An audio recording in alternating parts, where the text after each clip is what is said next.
Good evening, and welcome to Pynchon Pals, a podcast about finally reading the works of Thomas Pynchon. My name is Patrick Fiorilli, and I'm joined, as always, by Andrew Tillett. Hello, Patrick. And Duri Long. Hello. On tonight's episode, we're discussing chapters 3 and 4 of Thomas Pynchon's V, a book we are all reading for the first time. This is officially our second episode of this podcast.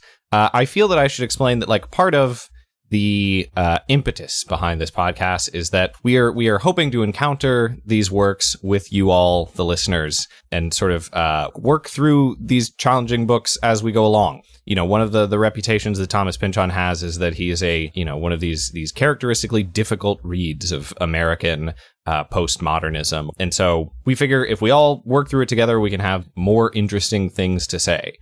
That said, at the top of the episode, I just want to point out that you can get in touch with us at pynchonpals@gmail.com. Your Pynchon Pals can become your pen pals. We'd love to hear your feedback. We'd love to answer any questions y'all might have or talk through specific things that y'all are interested in hearing us talk about. We might do a Q&A type episode at some point in the future. And in order to do that, we need your help. So, today we are reading 2 chapters following on from last time. Chapter 3, in which Stencil, a quick change artist, does 8 impersonations, and Chapter 4, in which Esther gets a nose job.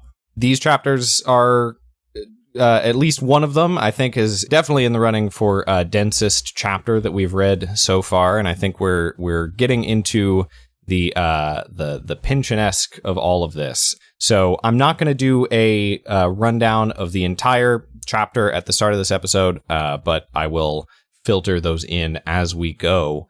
Andrew and Duri, what were y'all's immediate impressions of these 2 chapters? Yeah, I felt the book took a different turn in chapter 3 than, we've been following the story of Benny Profane, of Rachel. It's been taking place mostly in a particular area in the eastern United States. And I feel like we switched in this chapter and suddenly we were globetrotting through sort of the imagination of Herbert Stencil. So I felt like we took a turn towards international espionage and away from sort of this, love story, personal narration that we'd been having in the first couple of chapters. Yeah, very Eastern U.S. centric, kind of novel. Andrew, last time you mentioned that you were waiting to see if Herbert or either of the Stencils, Herbert Sr. or Jr., were where they fell on the George Smiley to James Bond espionage spectrum. Where did we find them on that spectrum? First, I'll say that at the end of the last episode, we talked about what I guess we were sort of looking forward to. And I was really excited for the next chapter, chapter 3, because I think chapter 2 really sets us up sort of for some excitement. And I was right about that. It's a full-on rubber meets the road in chapter 3. As far as the competency of the spies that we see in this episode, I think chapter 3 could be a good Coen Brothers movie. I think we get, especially with Porpentine and Goodfellow, just some really good comic relief and sort of stumbling forward mostly successfully for Goodfellow, a little less successfully for Porpentine, but I guess we'll break that down section by section. Yeah, absolutely. So I'll set up sort of where we find our hero at the start of chapter 3. Herbert Stencil's quest for V is as much a hunt as it is a libidinous indulgence. He employs a, quote, forcible dislocation of personality, which manifests in referring to himself always in the third person, to help him portray whatever imaginative character his espionage entails. Reclining on the sofa in the apartment of the Egyptologist Bongo Shaftesbury, son of the Egyptologist Eric, or maybe Hugh, the text is unclear, Bongo Shaftesbury, he reflects on the figure of Porpentine, a colleague of Stencil Sr., who was killed by the elder Bongo Shaftesbury in Cairo many years ago. Herbert revels in quote, impersonation and dream as he reconstructs from his father's dossiers the events leading up to Porpentine's death in the late 1890s. And this gets us into we have a framing device in this chapter. I think in the previous chapters, we've seen that Pynchon really likes kind of layering like something that is happening the novel is all in past tense, but we kind of have things happening in the 1956 timeline, the like present of the novel. And then we have these layered flashbacks where things are happening even decades beforehand. And that really gets taken to extreme in this section. What did y'all make of this framing device? As we are learning, I guess, more about this character who we last encountered sort of like sitting awkwardly on a kitchen sink at a kind of grody house party. And now he's sitting on a sofa in a weird apartment. Yeah, I'll say it took me a minute to pick up on the fact that we were, exploring these characters not necessarily through like a narration of fact that he had in his father's dossiers, but like a lot of this is coming from Stensel's imagination. Like it's based on journal entries from his father, but it's not 100% clear how much of this is fabricated and how much is actually based in reality. So when we made this hop backwards, it took me a minute to like reorient myself and figure out what time period we were operating in, because we hop back to like the 1890s. Yeah, I think it's very interesting.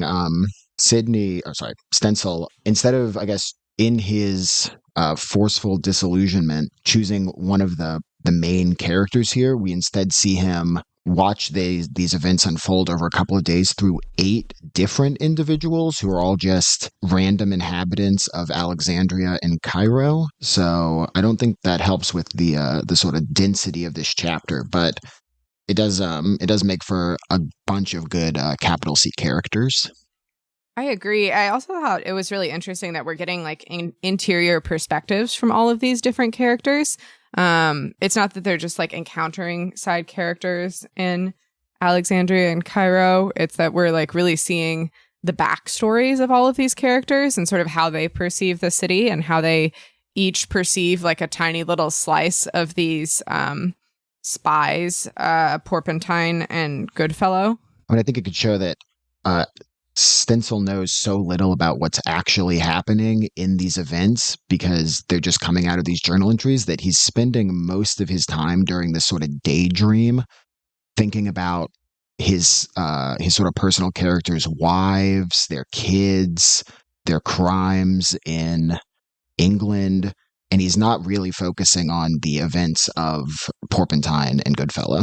Yeah, there were a couple characters that he spent so long talking about like their backstory and their lives that the mention of like the actual core cast of sort of people that we're trying to follow in this chapter was like one sentence, and then he moved on to the next character.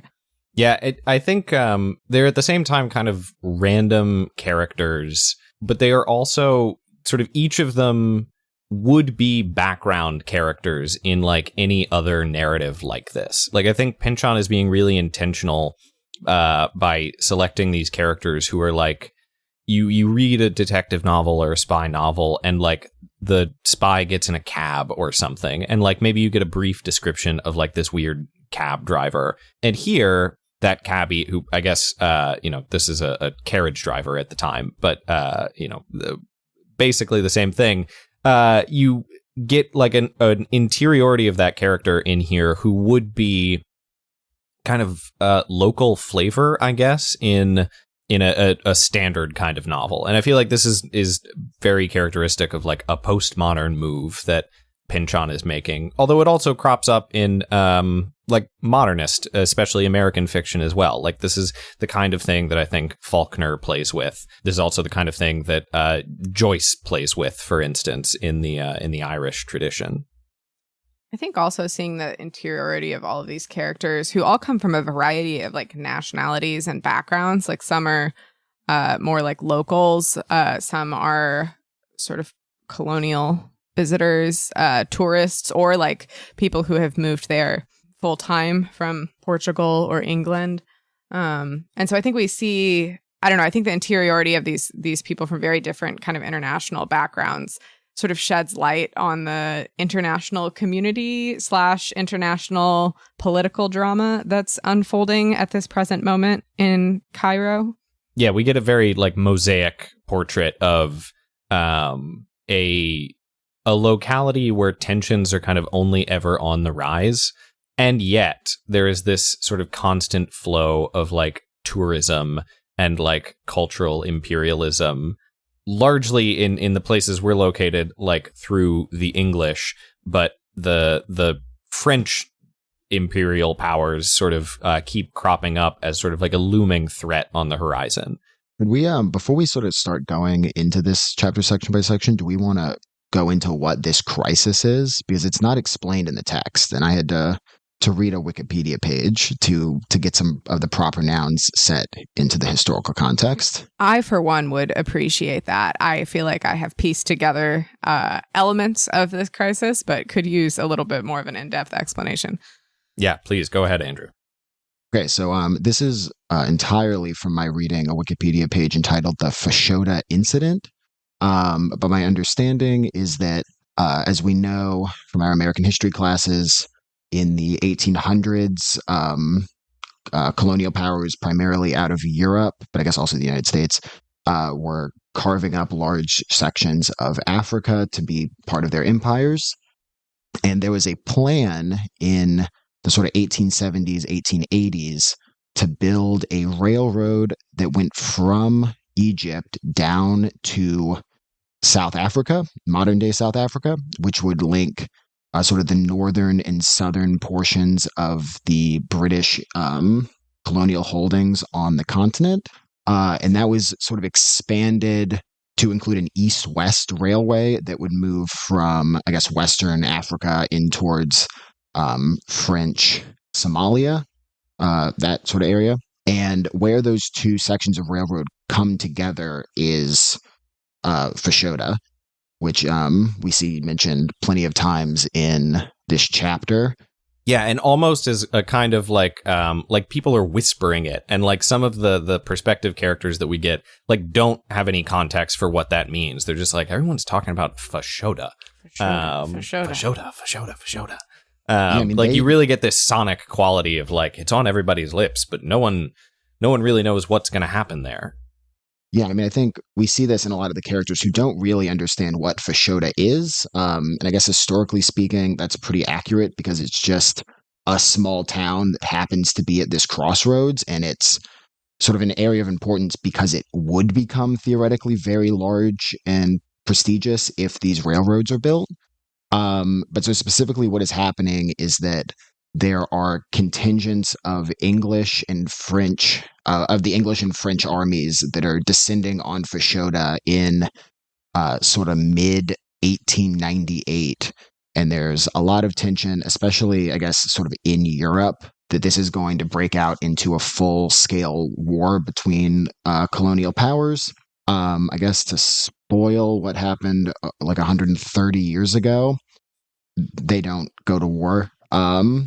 The French and English do come together. The two generals, Marchand and do not remember what the English, Kitchener, the English guy, have a nice chat. Marchand shows Kitchener several flowers that are growing outside of a building, and then France leaves. And apparently it was a major faux pas, a major embarrassment for the French in general, but there was no war. But I guess for the sake of the chapter, war could be imminent. Yeah, so this is like happening in the background of a lot of this. And the implication is that we have these perspectival characters that we're witnessing all of this stuff through. The people whose identities Stencil, we might say is assuming or impersonating as a quick change artist. We also have these, I guess, sort of like active, more...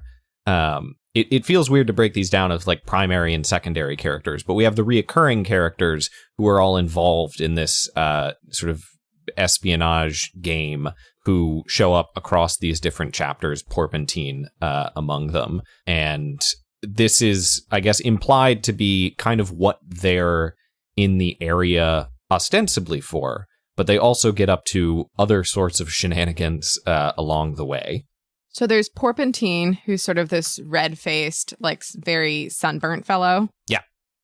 There's Goodfellow, who's like his partner in crime. Yes, who is espionage. Yeah, and throughout all of these chapters, they're kind of they're rarely identified by name, or they're oftentimes identified sort of at the very end of the section by name. And I should mention, for those who might not be reading, this is like one chapter 3, that is divided into like 8 numbered sections and this kind of framed section. So there's like 9 total sections to this part. But across all of them, we see these characters who are kind of like identified for us by physical characteristics, like Porpentine's sunburn. Mm-hmm. And Goodfellow is kind of a heavy-set individual. He's heavy-set and blonde. He's also wet at one point. He's described multiple times as being wet and then looking as if he was recently wet. Mm-hmm. Interesting. And then there's Bongo Shaftesbury. Yep. Who at one point, this really threw me for a loop. At the beginning, the name is given as Eric Bongo Shaftesbury, but then in one of the chapters, I believe it's the one with the where they're all eating dinner and there's a ceremonial bird mask, someone calls him Hugh Bongo Shaftesbury, and some people seem to think that this refers to yet another third Bongo Shaftesbury who shows up.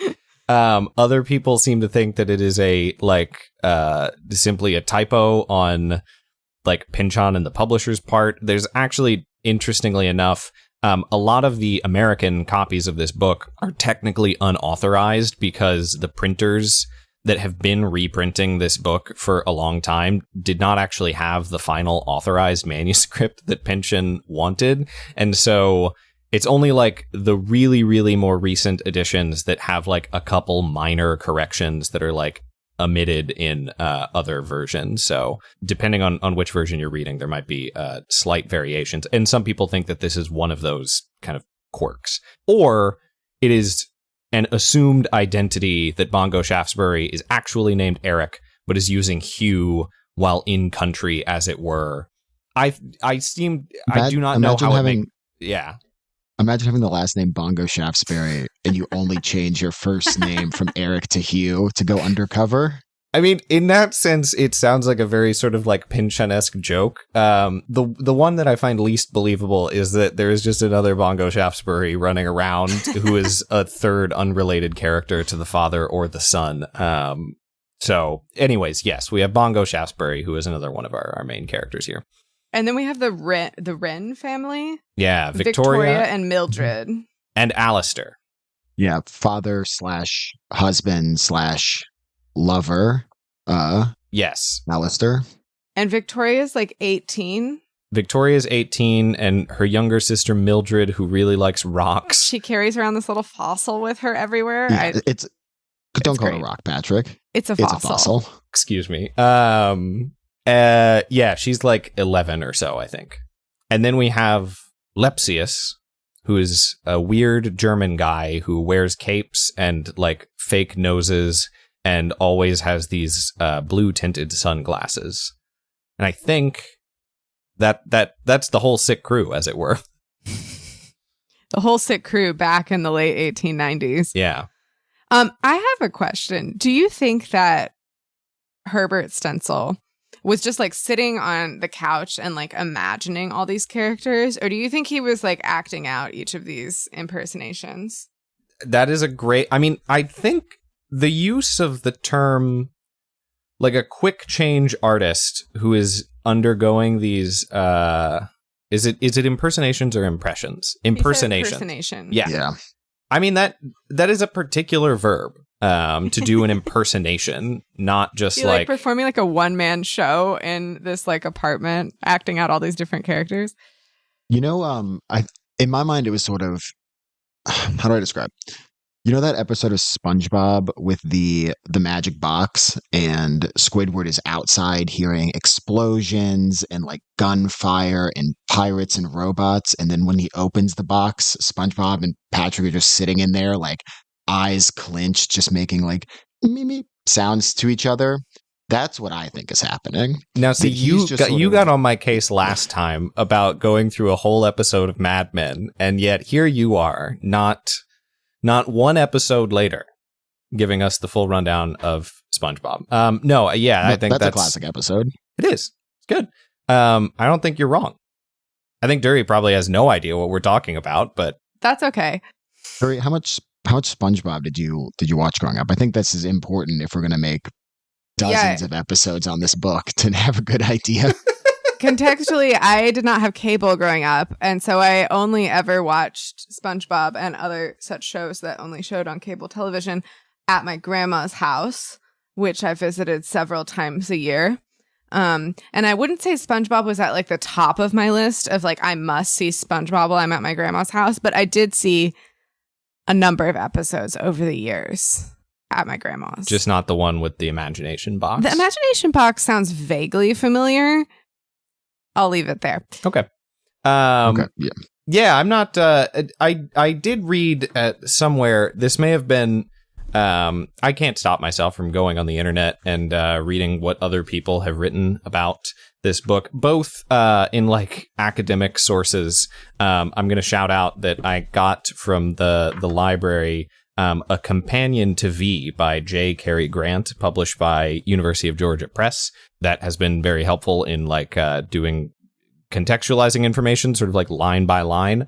I'm almost certainly going to pull from it going forward as we're recording this, but also just like, you know, even though we're doing a podcast here, I can't stop myself from like checking Reddit. And some people took, we'll maybe get there when we get there, but the last line of this chapter relating to this collapsed body on the floor as being like a visual echo of Herbert Stencil back in the present, sort of like reclining back on the couch. And like if you imagine almost like a cinematic like match cut or like a fade cut between the sort of like collapsed body on the ground and this sort of like slumped reclining figure on the couch, which I found kind of compelling. So shout out to the anonymous person who wrote that on the internet one time. So should we jump in, having sort of gone through our cast of characters here? Should we talk about our first impersonation? Let's do it. So first, Stencil takes the perspective of P. Ayul, waiter at a cafe in Alexandria, where Porpentine, who has a bad sunburn, and another chubby blonde man, we later learn is named Goodfellow, confer with each other on the subjects of Victoria and Alistair Wren and Bongo Shaftesbury. Ayul has learned not to pay much attention to the annoying English tourists who flood the city, but he imagines several possible relationships between the names, who's trying to kill or have an affair or blackmail whom. And this, I think, kind of sets up, there is a way in which this chapter, like, is a kind of mystery or puzzle for the reader to navigate over the course of its pages, starting with this bit that I genuinely found kind of unclear, where this waiter is like imagining that like what the relationships between these characters are. So Pynchon writes, this fat one was out to seduce the girl Victoria Wren, another tourist traveling with her tourist father, but was prevented by the lover Bongo Shaftesbury. The old one in tweed, Porpentine, was the maquereau, which is like a pimp in French. The two he watched were anarchists, plotting to assassinate Sir Alistair Wren, a powerful member of the English Parliament. The peer's wife, Victoria, was meanwhile being blackmailed by Bongo Shaftesbury, who knew of her own secret anarchist sympathies. The two were music hall entertainers seeking jobs in a grand vaudeville being produced by Bongo Shaftesbury, who was in town seeking funds from the foolish knight Wren. And it just goes on and on like this. Or it imagines, Victoria is like an actress who's Wren's mistress. And like the first time I was reading this, I was like trying to connect these possibilities as like, this dialogue is being reported to us and these are like true facts. And it took me a little while to figure out that like, obviously these are like incompatible ideas, but that feeling of being sort of dropped into the deep end and trying to connect these dots that do not really seem compatible immediately was something that kept going with me throughout this whole chapter. Well, and it's kind of interesting that we have Stencil imagining Ayul who is imagining what these two characters in the cafe are up to. So we have like this espionage filtered through like two different people who are trying to like interpret what's going on. Yeah, and I should mention Eul, another one of these like speaking names or talking names, means like grandfather or grandparent or ancestor in French. Do you have anything else to say about this this first bit? I liked the part at the end where he talks about the plaza. Yeah. He talked about the two fellows, Porpentine and Goodfellow, leaving and going out onto the plaza, and said how many times had they stood this way, or he said the square was empty except for Muhammad Ali and the horse. How many times had they stood this way, dwarfed horizontal and vertical, by any plaza or late afternoon? I just like that line. I feel like it really captured like kind of the enormity of the space. Well, it also I think it is the enormity of the space of this plaza, and it is also sort of a theme that runs through this chapter, kind of like the interchangeability of both place and person. Eul is watching these two English gentlemen like have this discussion, and he's imagining that like this could be in any plaza kind of like around the globe. These are two people for whom like going into a city and having like conversations about whatever they're having conversations about is something they've done dozens, if not hundreds of times. And this is like this interchangeability of place and person is kind of how empire works to some extent. In that same paragraph, Pynchon writes, the two must have been displaceable like minor chess pieces anywhere across Europe's board. And the idea that like this is a part of the world that has become like a game of territorial control, but like a game for Europe and its powers is kind of like palpable throughout these sections. Yeah, and I think what you were saying, like that exchange between like person and place, reminds me also of this like animacy theme that is continuing throughout these chapters.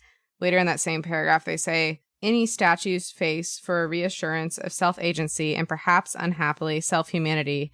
Might they be trying not to remember that each square in Europe, however you cut it, remains inanimate after all? So I think we have a continuation of that idea of animacy and inanimacy when we're talking about statues' faces, as well as the inanimacy of the square. Yeah. I want to bring up the Baedeker here, because this is our introduction. Yeah, smart. Yeah, Baedeker, Baedeker, Baedekers. This is this word that keeps cropping up throughout this chapter, and it refers to a like particular tourist guidebook that was originally published in German by Karl Baedeker that basically gave like a helpful handbook for traveling, you know, anywhere around the world that had like a European footprint. And so time and again, these people who live in the area of Cairo or Alexandria, or you know, the tourists themselves are referring to this guidebook, and it is as if they're, you know, the sum total knowledge of all that can be known about Cairo or Alexandria or wherever is contained in one of these guidebooks. Like they are tourists to the nth degree. And I originally sort of found this out not through my companion to V, but because I was Googling the like transliterated Arabic that Pynchon is using in this, and like any time there is an Arabic phrase in this, I'd Google it in quotation marks, and it would just take me to like a scanned PDF of one of these English language Baedeker books. And he's just like using stock phrases from these books that are like tips for like ordering at a cafe, which on the one hand is funny because like, yes, that is what these tourists would be doing. But on the other hand is also funny because you can imagine like young Thomas Pynchon just like going to the library and like flipping through this guidebook in about this like 19th century guidebook about Egypt, and just like riffing on things that he learns about Egypt from the guidebook, which is an interesting kind of, it's an interesting impulse to say the least. It is like making a comment about that kind of touristic mode of thinking, but also kind of mostly relying on that very same mode of thinking in order to write the story.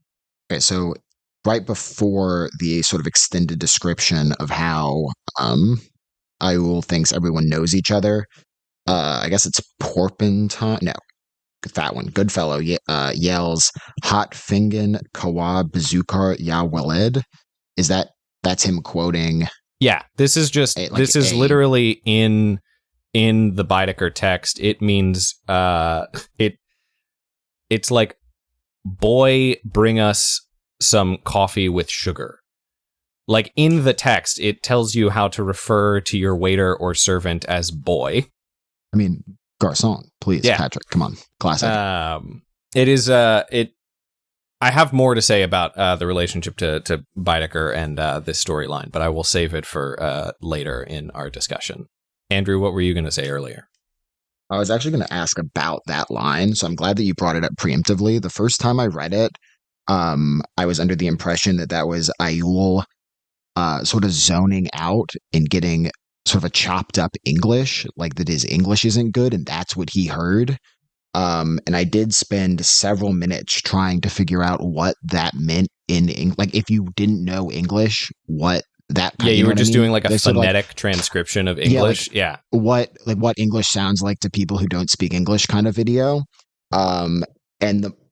Eventually I was like, this is Arabic and not English, but I'm glad that we cleared up exactly what it means. Yeah, well, it comes up because this is not, as far as I understand it, this is not how Arabic would be transliterated these days. This is like as it was translated. I don't know if they were, when Pynchon was writing this originally, this is the main way they were transliterating Arabic, but it's definitely how it is in this Baedeker book, letter for letter. Also, Porpentine is a Shakespeare reference.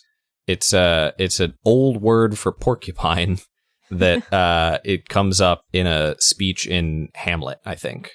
And it's like it talks about like the fretfulness or the frightfulness of the porpentine.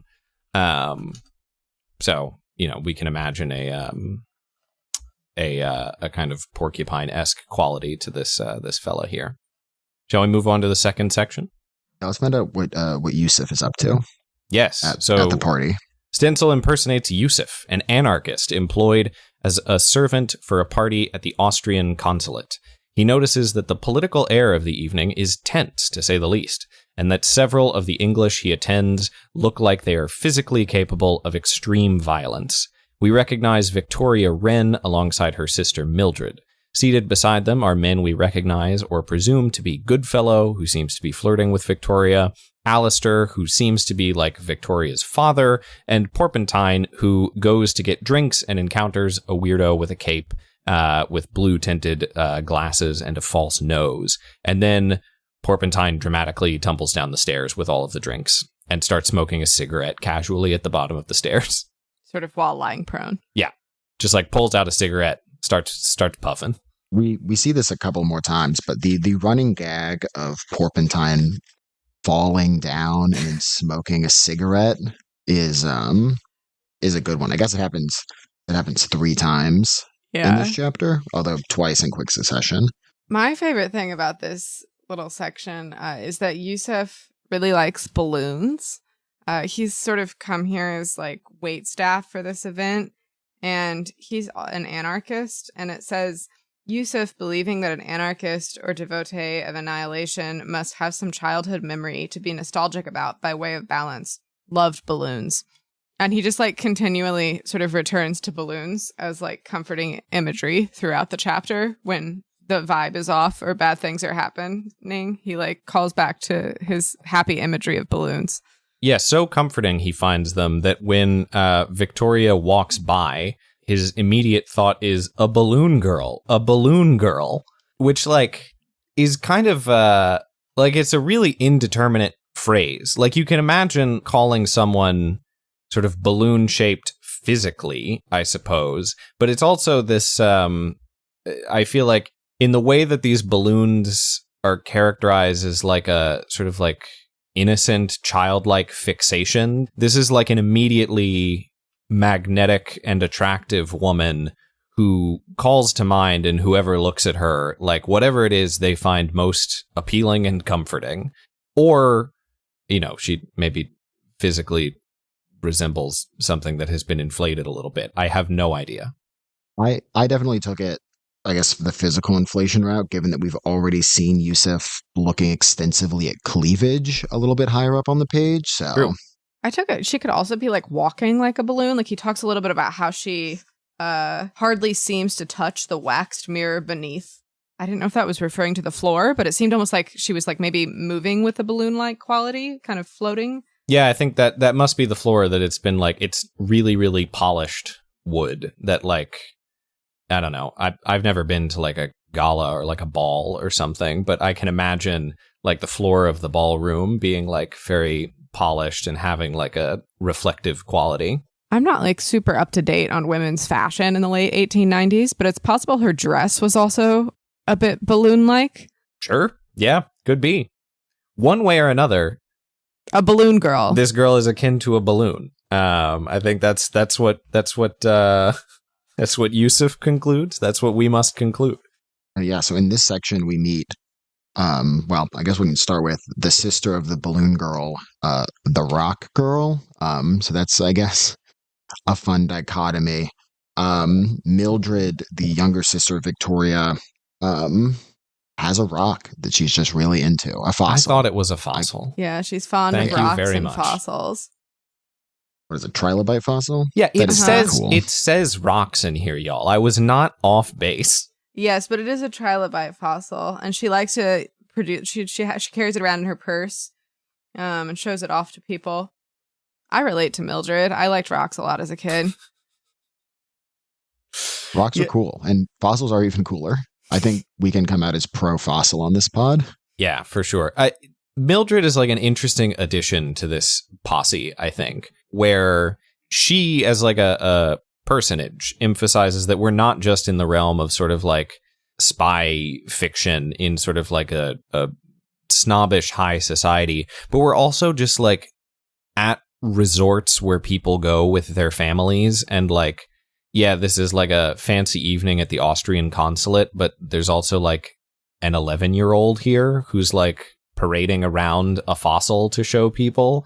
Like there's an interesting kind of like Disney World-esque quality to this. And Disney World also in the sense that it's like you are ostensibly in a place, but you are so cloistered and sheltered from anything that has to do with the place, sort of under the aegis of empire, that like you may as well just be at Epcot.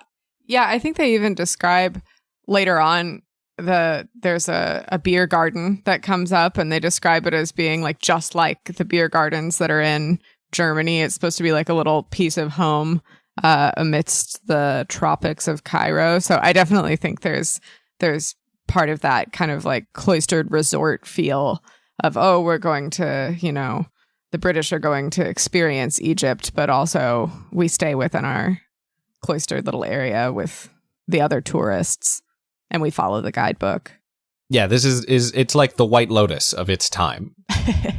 A show I haven't seen, but I imagine is exactly like this chapter. Yeah, you're 100% spot on about this. In fact, they should do a White Lotus Nile. That would be good. I mean, it's sort of, that'd be kind of in between this chapter and Death on the Nile, but that'd be fun.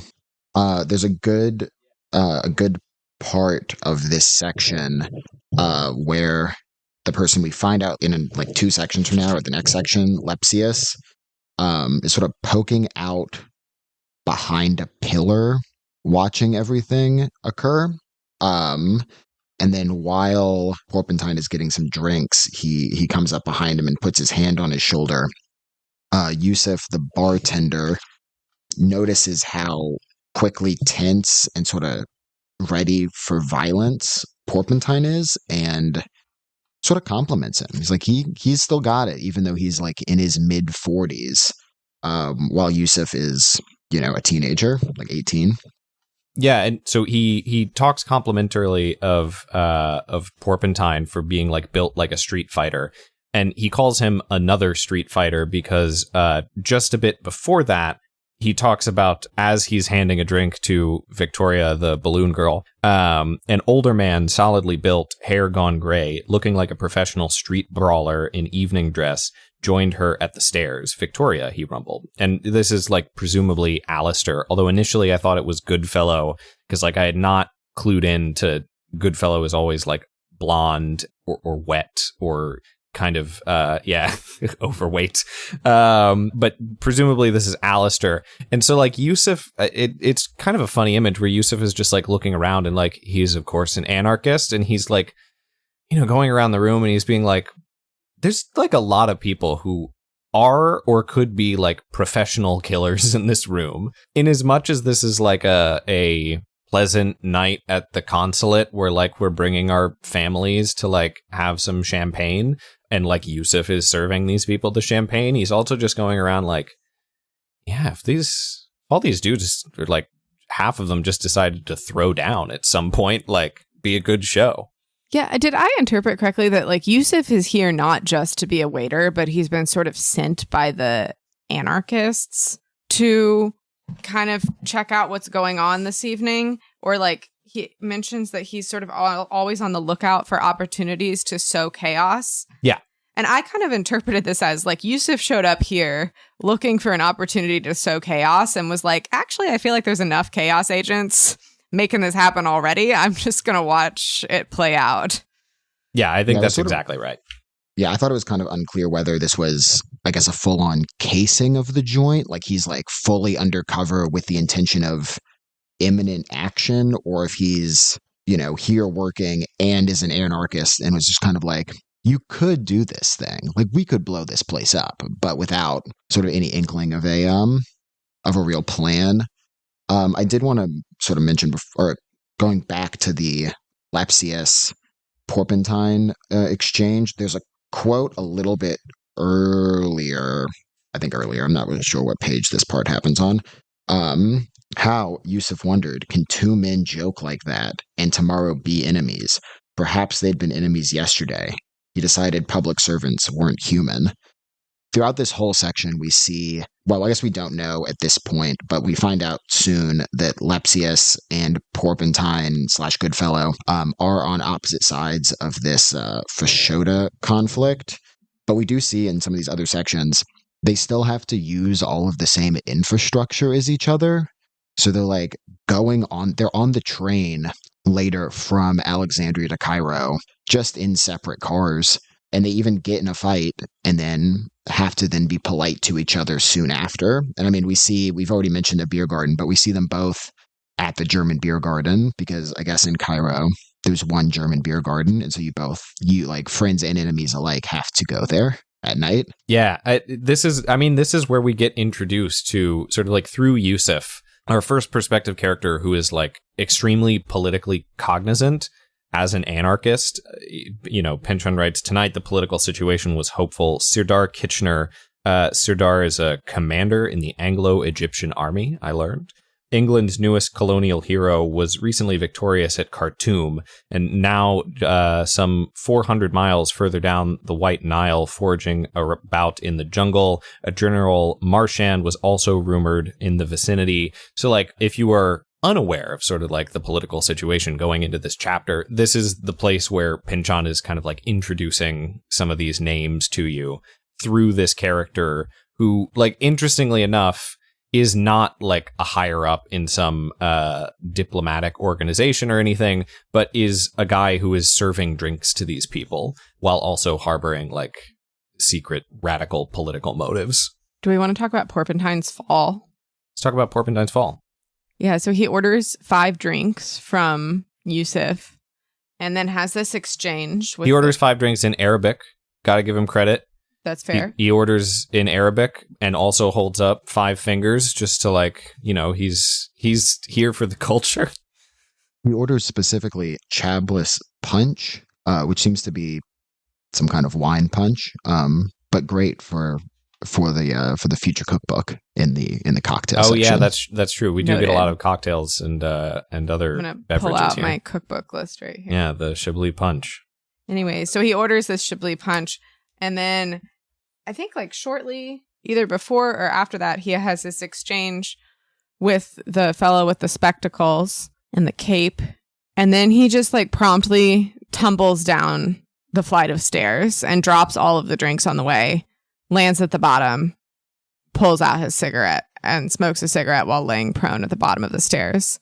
And I was wondering, my initial thought was like, is this part of the espionage? They mentioned that the like bespectacled fellow was like watching from behind a pillar as he fell. Yusuf said that he took a fall well. So I didn't know if something made him fell, if he fell intentionally, or if this was just like a random blunder. Definitely seemed to me like he purposefully throws himself down the stairs somewhat. Whether that be just because he's a quirky guy, or if it is because he knows that Lepsius is watching and he wants to seem more incompetent than he is. That opinion changed a little bit once we see the cat burglar section. I think it might just be that he falls a lot and is just not very coordinated. But like walking down what I can only imagine are some pretty grandiose wooden stairs with 5 glasses of punch, you slip.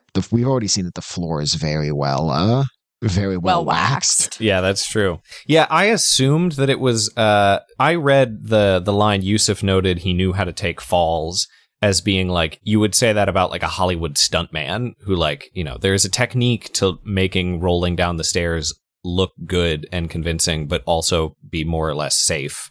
And Alistair at the bottom says, saw a fellow do that in a music hall once, he rumbled. You're much better, Porpentine, really. And like, there's this connection. One of the ideas that Eyul has towards the beginning is that like Porpentine and Goodfellow are like vaudeville sort of comedians or actors, and they do sort of like slapstick routines and songs and dances. And that kind of comes back up as we later meet a different showman in one of the upcoming sections. But there's this layer of like performance and performativity, and I didn't necessarily get that like, you know, Lepsius knocked his feet out from under him or something, but I suppose it is entirely possible. Or Porpentine is just kind of like a clumsy porcupine man who trips over himself occasionally. Also possible. And then it sort of closes with, up on the mezzanine, the man with the blue eyeglasses peeked archly from behind a pillar, removed the nose, pocketed it, and vanished. So we have more nose imagery, sort of extending from our nose job plastic surgeon. I think we'll see in the next chapter that maybe these are more connected than we had previously realized. I read this and I was like, interesting. We have this fellow who just put his nose in his pocket. I would like to not focus too much on this removable nose at this moment, just because I think we have a lot of body horror to talk about. Indeed. Let us return to the nose. Yeah, not just in chapter 4, but also in one of the sections here in this chapter. But I think we can have a good body horror. Yeah, although I assume in this section, maybe y'all interpreted this the same way. This is like a nose that he has over top of his own nose, not like a totally prosthetic nose, is what I assumed this to be. Like a disguised nose. Given that it's the 1890s, I thought there was a possibility this was like a syphilis thing. We also hear a little bit about syphilis in chapter 4. But he's wearing glasses all the time, so he must have something going on. He must have something to hold the glasses. Or he's got 2 monocles. All right, in the third section, Stencil imagines an evening from the eyes of Maxwell Rowley Bugge, B-U-G-G-E, originally Ralph MacBurgess, a former showman who fled to Alexandria after molesting a young girl in Yorkshire. Looking for a free meal, he ingratiates himself into the party of Victoria, Porpentine, Mildred, and Goodfellow. Bongo Shaftesbury shows up in a ceremonial bird mask, and it's clear to Max that Victoria is the apex of a love triangle, or a V, between Bongo Shaftesbury and Goodfellow. Then, Lepsius, the guy with the blue shades, arrives. They all politely agree to see each other in Cairo. Max is weirded out and doesn't take the money he asks for at the end of the evening. I think we've all sort of been on both sides of this when you're at the bar and you start talking to someone and you realize the group that you've ingratiated yourself into is a little bit more than you can chew. So I feel for Max's situation here, where he's just trying to sort of put a mark on this like nice sort of almost couple plus one that they've got going, and then very quickly he's in sort of the after party of the Austrian consulate, and he really doesn't stand a chance to get a night's meal out of this. Yeah, he's like, oh no, this is not just a group of unsuspecting tourists. There might be something else going on here that I don't want to be involved in. Yeah, Max as this like sort of reprehensible social exile. Yeah. Yeah. Like who has fled because like the entire city of Yorkshire and like most of England is after him because he's a pedophile. Like has a really interesting perspective on all of these tourists because he sees himself like, and he is distinctly separate from them in that, like, he is here to sort of disappear completely, assume a false name, and also kind of leech off of them, you know, be invited to stay the night over at someone's cabin or hotel suite, or, you know, get a meal here or there, or maybe ask for a few bucks for a carriage ride home. And he has this, like, really interesting inside and out perspective on the English tourists who he kind of mooches off of. Yeah, he's outside, but he's also able to get what he wants from them because he's pretty similar to them, and he reads as safe and similar. Thought this section was interesting, partially because it sort of seems so removed from what we would, or like how we would experience like living in a city today. I don't think you could pull something like you can't today just go up to people and ingratiate yourself enough to get like $20 or like invited back to their room like for the night. You like to spend the night with them? Yeah, like, but so far this year I've read 2 books that I think firmly sort of fit in the genre of bum fiction. George Orwell's Down and Out, in Paris and London, and then also Tropic of Cancer, and both are entirely about guys who just go day to day in Paris, just sort of living on bumming $5 here and there and like bumming a couch. So it just seems to be like a late 1800s, early 1900s thing that you could just live this way. And it sounds awesome. Under different circumstances. Yeah, not because you're in exile, but in the Tropic of Cancer, I've chosen to rebuke my Americanness and just couch surf indefinitely in Europe. Yeah, I do think some of it is like, oh, you know, maybe they wouldn't do this at home in England, but, you know, we're all tourists, we're all in a new country, like we're experiencing new things.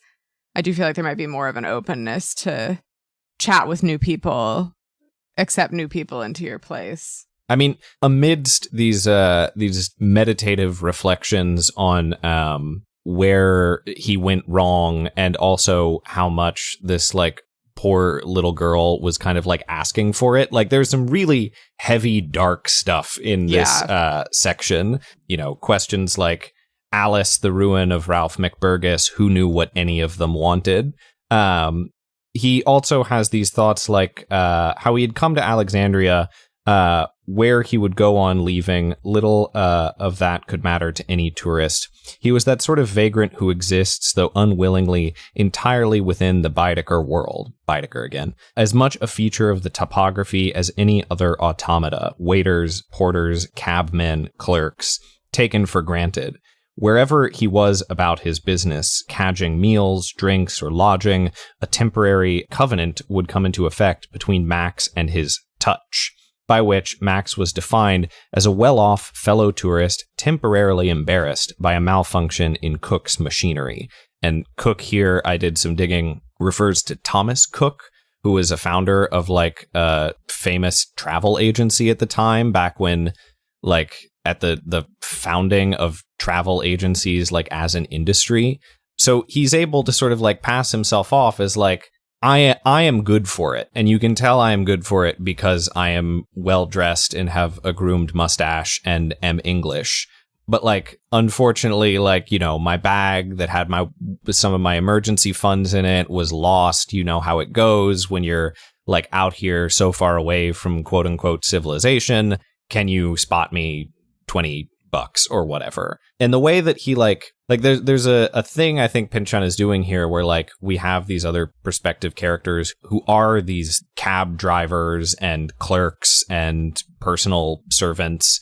And then we also have this guy who sees himself as part of this like elaborate mechanism of kind of satisfying these tourists. Like there is a sense in which they feel good about themselves for having like helped out this weird guy they met last night. Yeah, he's like one part of the attractions, and like he used to be a vaudeville performer, and so I think he fashions himself as, you know, he talks a little bit about calibrating kind of his entertainment for the group and who do I need to be for this group. And so he tries to bring like liveliness to the conversation or to like tell an interesting tale.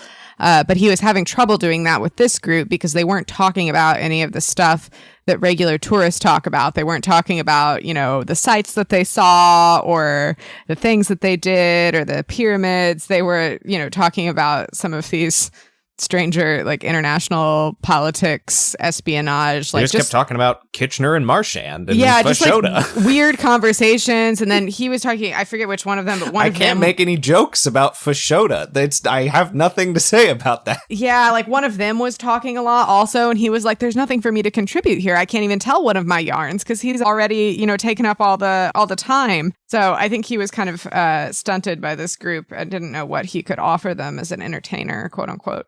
Yeah, I think Victoria speaks extensively on her Catholicism, and how she dropped out of being a nun after 2 weeks. Which, yeah, when someone tells you that, I can see how that throws off if you sort of have an algorithm for ripping people off. That probably doesn't fit smoothly into that at all. I really enjoyed that bit. I want to dwell on it for a moment longer. She talks about, how she dropped out from being a nun. This is her first international trip, but she sort of lived vicariously through all of these stories that her uncle told her, who was in Australia and then would tell like these elaborate tales of his travels to Australia. And it's described, so she says, as far as Victoria remembered, the uncle, had never repeated himself.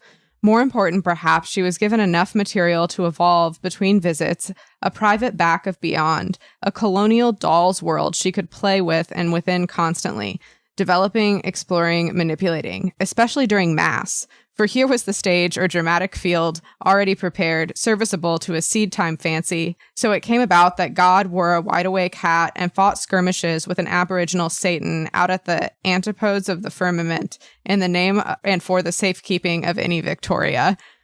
Which was, I thought that passage was really funny as someone who grew up going to Catholic school and sitting through sort of endless, long masses, and coming up with sort of elaborate tales in one's head as one sits through the mass about the different stories that are being told. I liked how Victoria kind of took her uncle's tales and then retold the mass sort of through the lens of those tales. Yeah, through the lens of like the expansion of Queen Victoria's empire and sort of like, this is what we're bringing to the world. Yeah, it was just, I thought it was an interesting story of her interiority and also like the kind of like self-centeredness also of, you know, suddenly like making these uncle stories and like the whole like story of the Mass and God and the devil about her, Victoria, but also Queen Victoria. Well, it's like, it's interesting because this is like framed as like, this is little Victoria's sort of like childhood flights of fancy, but it is also like the driving motor of actual empire, which is like, this is enlightenment and we are spreading it to these sort of like dark corners of the earth where people look different and believe different things, and like we should teach them about Jesus and also build railroads so that we can get there easier. Well, and we're seeing all these different facets throughout these chapters. We'll have more of this in a minute, but on religion and different religions. And I feel like here we have maybe our first window into Catholicism. And it's through the perspective of this young woman who, you know, was supposedly a very devout Catholic, wanted to be a nun, but didn't like competing with the other nuns for God's attention. She said that had indeed for a time considered the son of God as a young lady will consider any eligible bachelor, but had realized eventually that of course he was not, but had maintained instead a great harem clad in black. Unable to stand for any such competition, Victoria had therefore left the convent. So, yeah, calling a convent a great harem clad in black feels like a real Pynchonism to go up on the board. Yeah, I like the hypocrisy of sort of how devoted she is to her Catholicism, and yet she didn't like competing with the other nuns. And then, speaking of religion, Hugh, now named Hugh Bongo Shaftesbury, shows up. "It's Hugh!" she cried, delighted. Pynchon writes. Hugh Bongo Shaftesbury shows up in what he describes as so Pynchon introduces this to us. They looked up to see materialize behind them an emaciated figure in evening dress whose head appeared to be that of a nettled sparrowhawk. The head guffawed, retaining its fierce expression. Victoria bubbled over in a laugh. Hamarquis, Bongo Shaftesbury indicated the ceramic hawk's head, god of Heliopolis and chief deity of Lower Egypt. Utterly genuine, this, a mask, used in the ancient rituals. He seated himself next to Victoria. Goodfellow scowled. Literally, Horus on the horizon, also represented as a lion with the head of a man, like the Sphinx. "Oh," Victoria said, that languid "oh, the Sphinx." And this is where Max starts to catch on that there's this sort of love V triangle between Goodfellow and Bongo Shaftesbury. And there's a lot to be said here about the pillaging of genuine cultural artifacts, but also it is kind of a power move to just show up at the dinner table wearing a big creepy bird mask. From a tomb, ostensibly? From someone's tomb, and then just sitting down. And it doesn't really say that he removes the bird mask at any point. So I'm just imagining that he's carrying on like this for a little while. Yeah, he does, I guess, in his mask, give a small thesis on Egyptology. Yeah. Yeah. I'd kind of forgotten until this section that Bongo Shaftesbury is an Egyptologist, and he definitely proves himself in this next passage. It's also worth, I guess, pointing out that chief deity of Lower Egypt would include Fashoda, right? As sort of on not the deep end of the Nile, but the very interior portion of the Nile River. Mm. And then that Horus, I think, is a good guy. I think he's a god of life or health. And we spoke a lot, I think in the last episode, about gods of death. And the sun. We know we've got Ra, the sun, who I guess this is maybe in opposition to. Yeah, there's a bit here where Max is kind of reflecting and says they were only posing as tourists, playing a game different from Max's, and it frightened him. Where he just comes to the realization he's out of his depth in more ways than one. And that's before Lepsius shows up and has a perfectly polite conversation about what's going on in global politics. And then they're like, "So we'll meet up in Cairo then. We'll see you there." And they're like, "Yeah, we'll see you there." Yeah, but everyone seems sort of on edge when they agree to meet up in Cairo, including sweet Mildred, who had, quote, cocked an arm, preparing to heave her rock at his retreating form. So she's ready with her rock at a moment's notice to defend herself or to show it off, depending on the circumstance. Yeah, she knows that. Sorry, I was going to say she knows that Lepsius is bad vibes. Yeah, I mean, he has tinted blue eyeglasses and this strange nose attaché and a cape. Lepsius reminds me, Duri, I know you've seen this, of hot young Dracula in Francis Ford Coppola's Dracula. Of Gary Oldman with the tiny shades. Mm-hmm. Andrew, for your benefit, let me Googling Gary Oldman Dracula. Not the old man, but when he gets they're totally blue shades in this as well. I'm putting it in the general chat. Yeah. This is just Lepsius vibes. Yeah. IMO for sure. Oh yeah. Absolutely. This is a good look. Yeah, I had a little bit of a hard time as we're jumping back to the late 1890s of jumping from this kind of bohemian whole sick crew to the 1890s and picturing how different their dress probably was. Almost certainly someone in the modern Holsick crew wears a cape at least semi-regularly. Yeah. Yeah, absolutely. I'd like to see a side-by-side of the Holsick crew and the 1890s Holsick crew. I mean, there definitely feels like there's some comparisons being drawn there. Shall we jump to chapter or section 4 here? Yeah, let's do it. All yeah, right. just to conclude, Max didn't even end up getting his payment from Porpentine. He was too creeped out by this whole group and just left without his offering. Yeah, Victoria's like, just Porpentine, come back to the hotel, but like just give the weird guy who's been hanging out with us like 5 shillings and like let's leave. And Porpentine is like transfixed by this carriage that is like racing down the street away from the hotel as they're headed back there. So in section 4, we find Waldetar, the Portuguese train conductor of the Alexandria-Cairo Morning Express.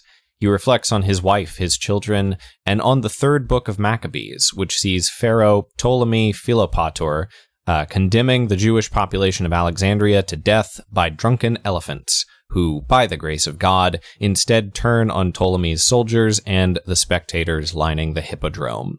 Quote, events between soul and soul are not God's direct providence, he concludes. They are under the influence either of fortune or of virtue. Fortune had saved the Jews in the hippodrome. On the train, Mildred has locked herself in a storage closet, and Bongo Shaftesbury tries to coax her out by telling her about this weird electromechanical switch that's implanted into his arm. In Cairo, Porpentine disarms and subdues an Arab assassin, presumably sent by Lepsius. Yeah, so we start with a section I really like. I mean, all of this about Waldetar's faith and family, but we do get a lot of his thoughts on, I guess, what is an animate object, something with a soul, and like what is inanimate. And I think he lands on a soul is, or anything that can get drunk has a soul, which I think is a pretty good definition, personally. Yeah, little bit of a pun on sort of like soul and spirit going on there. Yeah, exactly. And then we also get a great sort of breakdown of his family, of his sort of early relationship with his wife, Nita, how she's pregnant, and he's really hoping that he's going to get a second son because he's already got 1 son and 2 daughters. I really liked him. I feel like he had just a nice conductor. Seemed like a nice guy, unlike the last fellow we were with, who did not seem like a nice guy by any stretch of the imagination. Waldetar seemed like a nice fellow and also had some really interesting internal thoughts. I liked a lot of the, language or prose in this section. For instance, when he was talking about the animacy versus inanimacy, he talks a little bit about all of the tourists. Again, he said, there's no organized effort about it, but there remains a grand joke on all visitors to Baedeker's world. The permanent residents are actually humans in disguise. The secret is as well kept as the others, that statues talk, though the vocal Memnon of Thebes' certain sunrises had been indiscreet, that some government buildings go mad and mosques make love, which I just thought was really a beautiful prose and an interesting continued exploration of how these tourists are maybe not really human, or what makes someone human or inhuman. Yeah, and it relates back to that section in the first section back at the cafe where the waiter is wondering about like the interchangeability of like these people in the plaza, and I think here we kind of see the opposite of that, where these buildings, these inanimate things, are imbued with like, yeah, the mosques are making love here, and like in these particular mosques, they're not in that way interchangeable.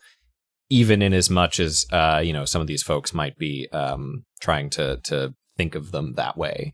I think this section and the next one we see sort of our 2 most philosophical narrators in this chapter, who they're both thinking about like they are wrestling with faith and fate and humanity and what their relationship is. And at the same time, one of the first things we learn about this guy is that 7 years he'd made the same leisurely run, and the train had never been on time. Schedules were for the line's owners, those who calculated profit and loss.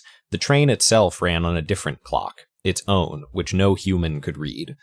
And so he is really just a strong believer in that objects have things to tell us, and that objects are doing something in the world, maybe that we do not even understand, that then is maybe physically manifested in this really, really bizarre interaction between Bongo Shaftesbury and little Mildred, who is in the storage compartment. And Porpentine is also there and is just as confused as perhaps we are. Yeah, before we jump ahead to that, I think something you said that was interesting is how this character in particular seems aware of, the things objects can do and the role of the sort of space and the land that he's in. I can kind of see why the train doesn't run on time, because he's sort of constantly looking out the window and getting lost in these deep reveries about the history of the particular land. And thinking about his beautiful wife. He's just I miss my wife. I miss our honeymoon back in the Mediterranean. At one point he looks out the window and remembers this history of this flood that happened in 1801 that flooded 150 villages, and it was a man-made flood. And he gets lost in thought about the ideas of these villages underwater and the people still operating in the villages. And he asks, did the narwhal pull their plows? Devilfish drive their water wheels? So he's just lost in these sort of imaginative visions that are also based in sort of deep knowledge of the land his train is traversing. I guess, you have a lot of time to think about things going on in that land when you run the same train line every morning for 7 years. Yeah, I think the first thing I'll say is saying something like trains live on sort of time. I'm on train time, trains are on their own schedule, man, is something a bad employee would say when they're perpetually late. We need more people like this working at all levels of our institutions. Move over, philosopher kings. I want philosopher train conductors. Choo-choo. I think, this, going back to what Duri was saying, this passage about the man-made flood is sort of an interesting opposite side of the coin. So we've just seen him talk extensively about how God can interfere with sort of the plight of souls via natural disasters. And then on this other side, we've got humans sort of creating their own natural disaster of type, on the landscape. Yeah, for sure. So you want to talk about this scene with Mildred and Bongo Shaftesbury? Poor Mildred. Ooh. Once again, poor Mildred. She's just sitting there holding her rock. Yeah, where is she exactly? I'm forgetting. Is she in the storage closet? Yeah, she's somewhere locked behind a door. But I'm trying to find storage closet. I had missed that detail, but it just says a compartment. I think they're just compartment? I think they're just in their booth. Oh, okay. You know what? That's probably true. Maybe not. I imagined her sort of locked behind a door or something, or in a coat room. And they're trying to coax her out. But maybe I just completely made that up. In which case, listener, don't always take my little summaries as gospel. I think this is interesting. Well, the first I want to say is the second guy in this book who has electronics embedded in his arm. We've already seen Fergus with his TV remote. Oh, right. Yeah. Arm electrodes. And so this is sort of the second time. I don't know if I would say that Fergus is a bad guy. He's definitely lazy. But Bongo Shaftesbury, I think, is sort of a bad guy in this section. And he's sort of got the cyborg thing going on. I think that's always something that I notice in media, is the sort of evil portrayal of cyborgism. I mean, Patrick, you and I are big Star Wars fans. Yes. We see this a lot. This is the classic, Darth Vader is more machine than man now, and this means that he has lost something essential to his humanity and therefore his goodness. Yeah. That there's a one-to-one relationship between the amount of your machine to flesh ratio is a determining factor in your sort of moral standing. And I won't jump ahead, but we have another cyborg that comes into play in the next chapter. Yeah, with the next chapter, I mean, it's hardly just Star Wars. We see, I don't know, Frankenstein, Terminator, all of these are sort of non-human in a way and portrayed as evil.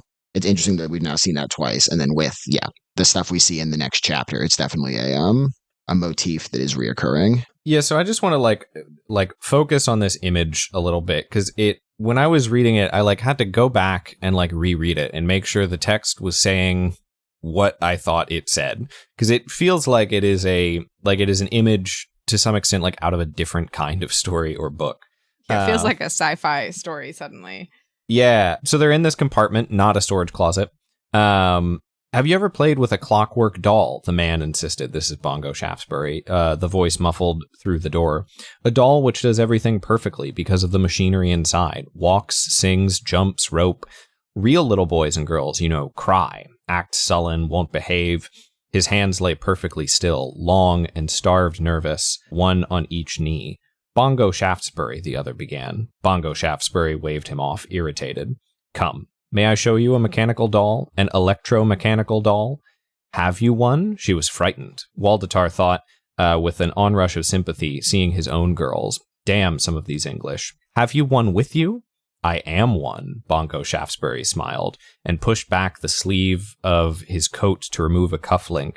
He rolled up the shirt cuff and thrust the naked underside of his arm at the girl. Shiny and black, sewn into the flesh, was a miniature electric switch. Single pole, double throw. Waldetar recoiled and stood blinking.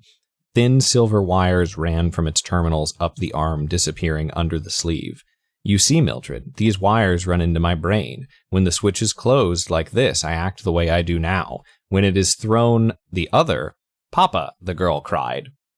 And so, there's this, kind of haunting implication of, what happens when you flip the switch? What happens, Bongo Shaftesbury, when you flip the switch? Yeah, it's it's chilling and weird and, kind of, body horrific and science fiction-y in a way that is really interesting and kind of it doesn't come out of nowhere, because we've talked a lot about all of these, inanimate and animate relationships, but this particular imaging of it is kind of surprising. It called back to me when I was thinking about it a little bit further, the whole scene with Rachel and the mirror, where she sees herself in the real world and the mirror world. And we talked a little bit about the V and how the personality could kind of split and move in two directions. I was kind of thinking about that same dynamic here of maybe Bongo Shaftesbury has a personality that's sort of on an electrical switch, and it could go off in a different direction, or he could split into a V if the switches flip. Yeah, I don't know enough about electrical diagrams, but in my it was reminding me of an electrical diagram. In my imagining, a single pole switch diagram would look kind of like a V. I was thinking that too. Andrew, you took a lot more physics than either of us did. I think in modern electrical diagrams, a switch is usually just one, you kind of have a rectangle and you've got one. This is an audio format, but for the listeners, it's an audio format, so don't lean back from the mic and then also put up your hands in the diagram. So if you can imagine a rectangle that is connected on sort of all three sides, and then there's a single point that sort of moves up and down, pivots. Mm-hmm. I guess it traces the arc of a V, but it's usually kind of one line that's at a 45-degree angle from the rest of the circuit.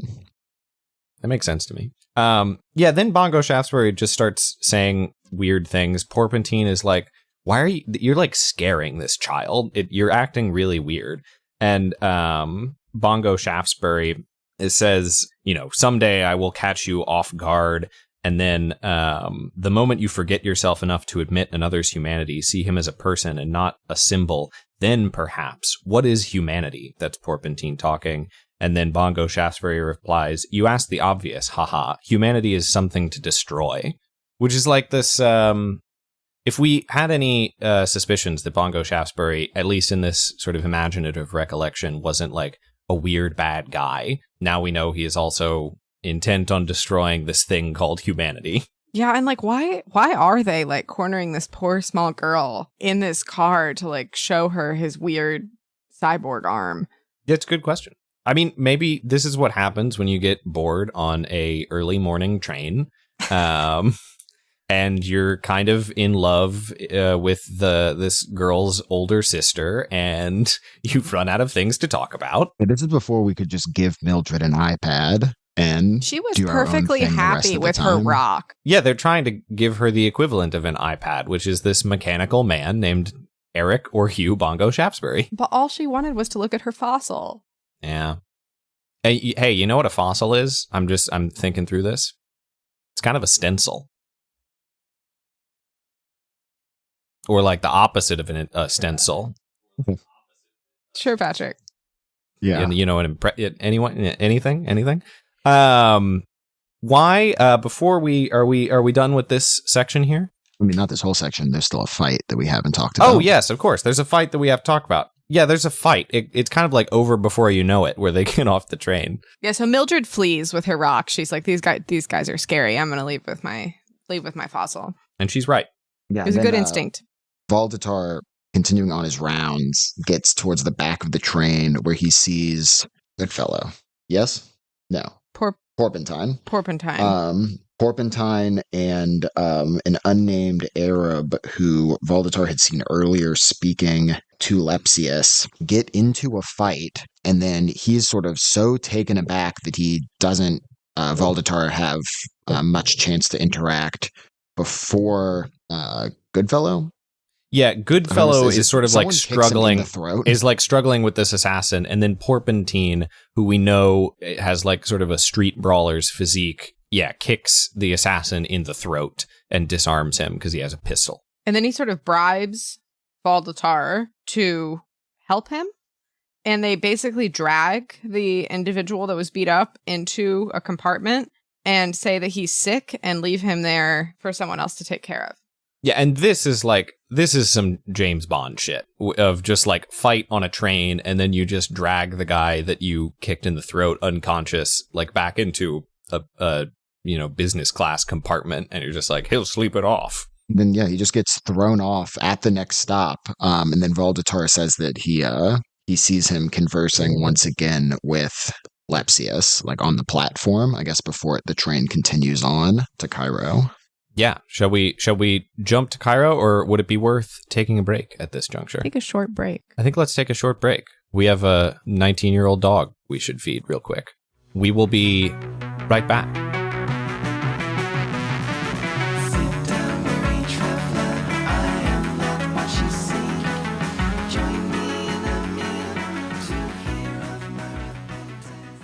So before we dive into this sort of concluding section of the chapter here, I want to point out, interestingly enough, that what we are reading, this chapter 3, if you are a big nerd like me and you go to the like copyright page of your edition of the book, maybe you want to see when exactly it was published, you will note a line that says, about the hardcover edition, the paperback, whatever, and you will find portions of Chapter 3 appeared originally, considerably altered, as a short story entitled Under the Rose in The Noble Savage 3, published by World Publishing Company. So, we mentioned last time that Thomas Pynchon is in his like mid-20s writing this. Under the Rose is part of this juvenilia period, I guess, if you want to consider V kind of juvenilia. But Under the Rose is one of his first short stories. It is collected in a book that, if we get here later down the line, called Slow Learner, which contains an introduction written by Pynchon that is kind of one of the few times he has ever written about his writing process and his his history as a writer, sort of like self-consciously, in the way that lots of more public, more vocal writers kind of do all the time, which is like, I'm going to write an essay about how I write my books. One of the few times he does it in this introduction. And he has there's a lot of really interesting insights that you can gain from this introduction. But it is interesting that he is picking up from this story that he has written, Under the Rose, and repurposing it for this chapter 3, in large part because the main sort of structural difference between the two is that in this one, we get all of these sort of like perspective characters and like a real focus on the multi-dimensionality of this story. The original short story version is a lot more straightforward in like what is going on, what are the characters' motivations, even though it maintains these sort of like Porpentine and Goodfellow and Victoria relationships.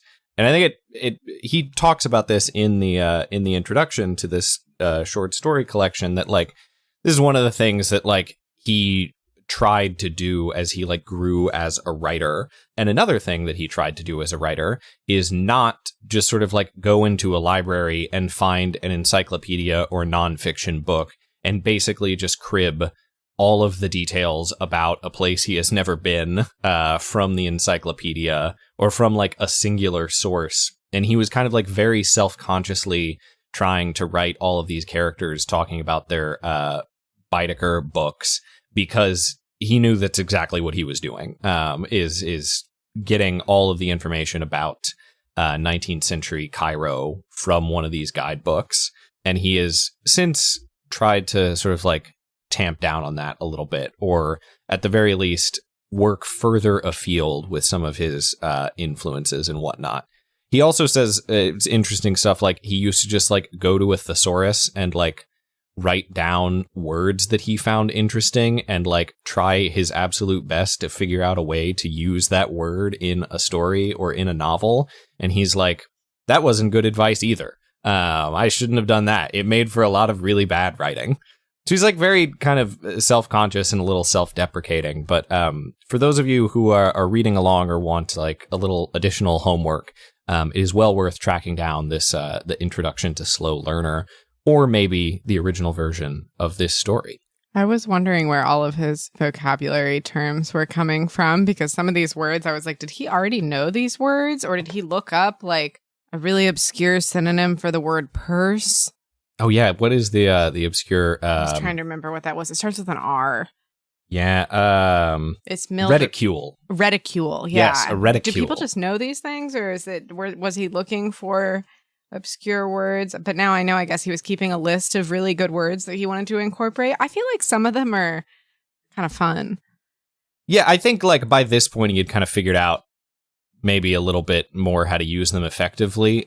He's very down on his like early short stories, and obviously did not really continue with the form of the short story after he started writing novels, with the exception of The Crying of Lot 49, which comes next, which he still kind of considers to be a short story that is a little too long. Anyways, section 4, is that what we are? I think this is 5. 5, wow. We're moving through these impersonations. So the next stencil we meet is Gabriel, the carriage driver. Formerly a farmer, Gabriel's land was lost to the expanding desert. He considers the prophets and the apocalypse and the lies that bind them as he ferries Porpentine around the highlights of English Cairo.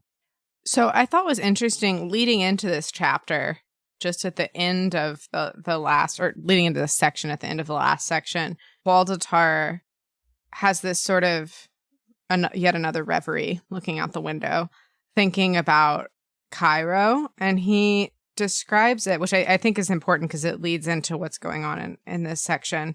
Let me see here what the best excerpt to read is. He said talks about this like green triangle. And he says the point of the green triangle is Cairo. It means that, relatively speaking, assuming your train stands still and the land moves past, that the twin wastes of the Libyan and Arabian deserts to right and left creep in inexorably to narrow the fertile and quick part of your world until you are left with hardly more than a right-of-way, and before you a great city. So there crept in on the gentle Baedeker a suspicion cheerless as the desert. And so I think this is like an interesting lead into the next chapter, because it talks about the idea of this green triangle, which looks perhaps yet again like a V. He's done it again. This like sort of triangle of fertile land, and the desert sort of creeping in on it from both sides. And the first line of the next section is the desert creeps in on a man's land. Yeah, and once again, we've kind of got like a more kind of philosophical narrator here. Like, not a lot of plot development happens here. And in fact, like most of the plot development happens sort of off screen because the cab driver is obviously like staying with the carriage and not going into all of these buildings and shops and restaurants and hotels that Porpentine is headed into. Yeah, and so the whole reason he's a cab driver is because he used to own a farm that the desert gradually creeped in on. So the sand kept blowing into the farm. His goats didn't have any water and kept choking on the sand. The sand began to fill up his house. They didn't have any food because of it. The melons dried up. And so I think it's insinuated then he had to move to the city in order to feed his family. Yeah, it describes his breakdown. The man, he runs one night out to where the wall was, begins to lift and toss imaginary rocks about, curses Allah, then begs forgiveness from the prophet, then urinates on the desert, hoping to insult what cannot be insulted. So yeah, we see his sort of breakdown as he, I guess, is about to transition away from farming. And we get another instance of a character trying to piss away nature. We had Profane earlier on, peeing on the sun. And we've got Gabriel here trying to pee away the entirety of the desert. Yeah, I think this, like, I don't know, there's like an interesting relationship being built between like pissing and natural phenomena that people keep trying to sort of exert their will in some strange way on the landscape around them, which also I think ties into the kind of like themes of infantilization that we were talking about last time. This idea that like their response to their perceived slights from nature itself is like, I guess I can pee like a baby might. Yeah, well, and it's they're responding specifically to natural disasters that are related to like the sun. Like I think there's this running theme of kind of, and we'll see another example in the next chapter of people being kind of afraid of the sun, or the sun is like a bad guy. Benny Profane doesn't like the sun. The desert, the sun creates the heat in the desert, which has like taken over this man's farm. Yeah, we get some great lines about such as politics is a lie. The meditations on sort of like the melons that have been hidden under the desert that will transform into like the trumpets that summon the apocalypse. Like we get these like big apocalyptic Abrahamic imagery of, you know, the angels summoning the apocalypse and the dead and the true believers entering a paradise afterward. Yeah, we get yet another religious perspective here from Islam. He's kind of relates his name, Gabriel, which is like Gabriel, the angel, to the word for desert. I'm not sure if I'll pronounce this correctly, but Gebel. Yeah, I think Gebel is a specific desert, not just desert the desert in general, but it's okay. It's a specific part of the Egyptian desert. Gotcha. And then he like kind of relates those together, and I'll just read here this section. The Lord's angel, Gabriel, dictated the Quran to Muhammad, the Lord's prophet. What a joke if all that holy book were only 23 years of listening to the desert, a desert which has no voice. If the Quran were nothing, then Islam was nothing. Then Allah was a story and his paradise wishful thinking. So he's also kind of questioning his religion in response to the desert kind of taking over his land and his sort of breakdown resulting from that. Meanwhile, Porpentine's face, which has been sunburned and described as much over the course of these previous sections, is just, as Pynchon writes here, just like peeling off in white rags of skin. Like the kind of like ghostly or like body horror imagery here of like the world's worst sunburn all over your face just like keeps being emphasized and re-emphasized throughout this these couple of sections. We have anything else to say about Gabriel?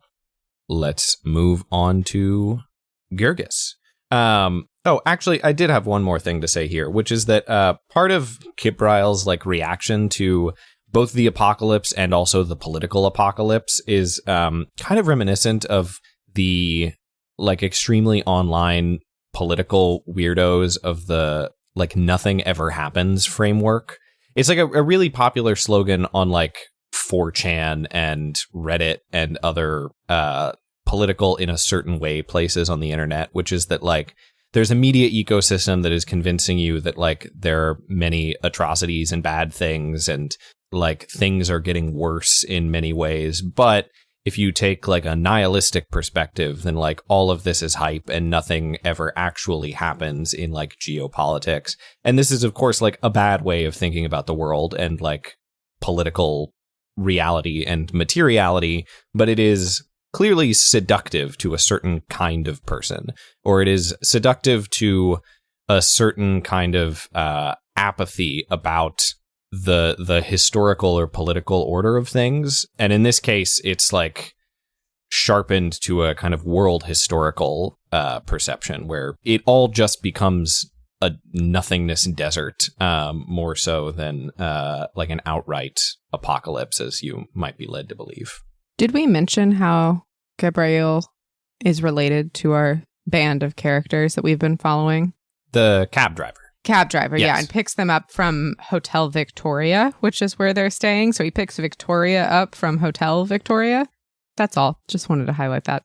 So speaking of hotels, we then move to Girgis, Stencil's sixth impression. Girgis is a clown, a con man, a burglar, who's hiding in the bushes of the Shepherd's Hotel, where he witnesses Porpentine, sunburned skin peeling off his face, trying and failing to spy into his room where Goodfellow and Victoria are making love.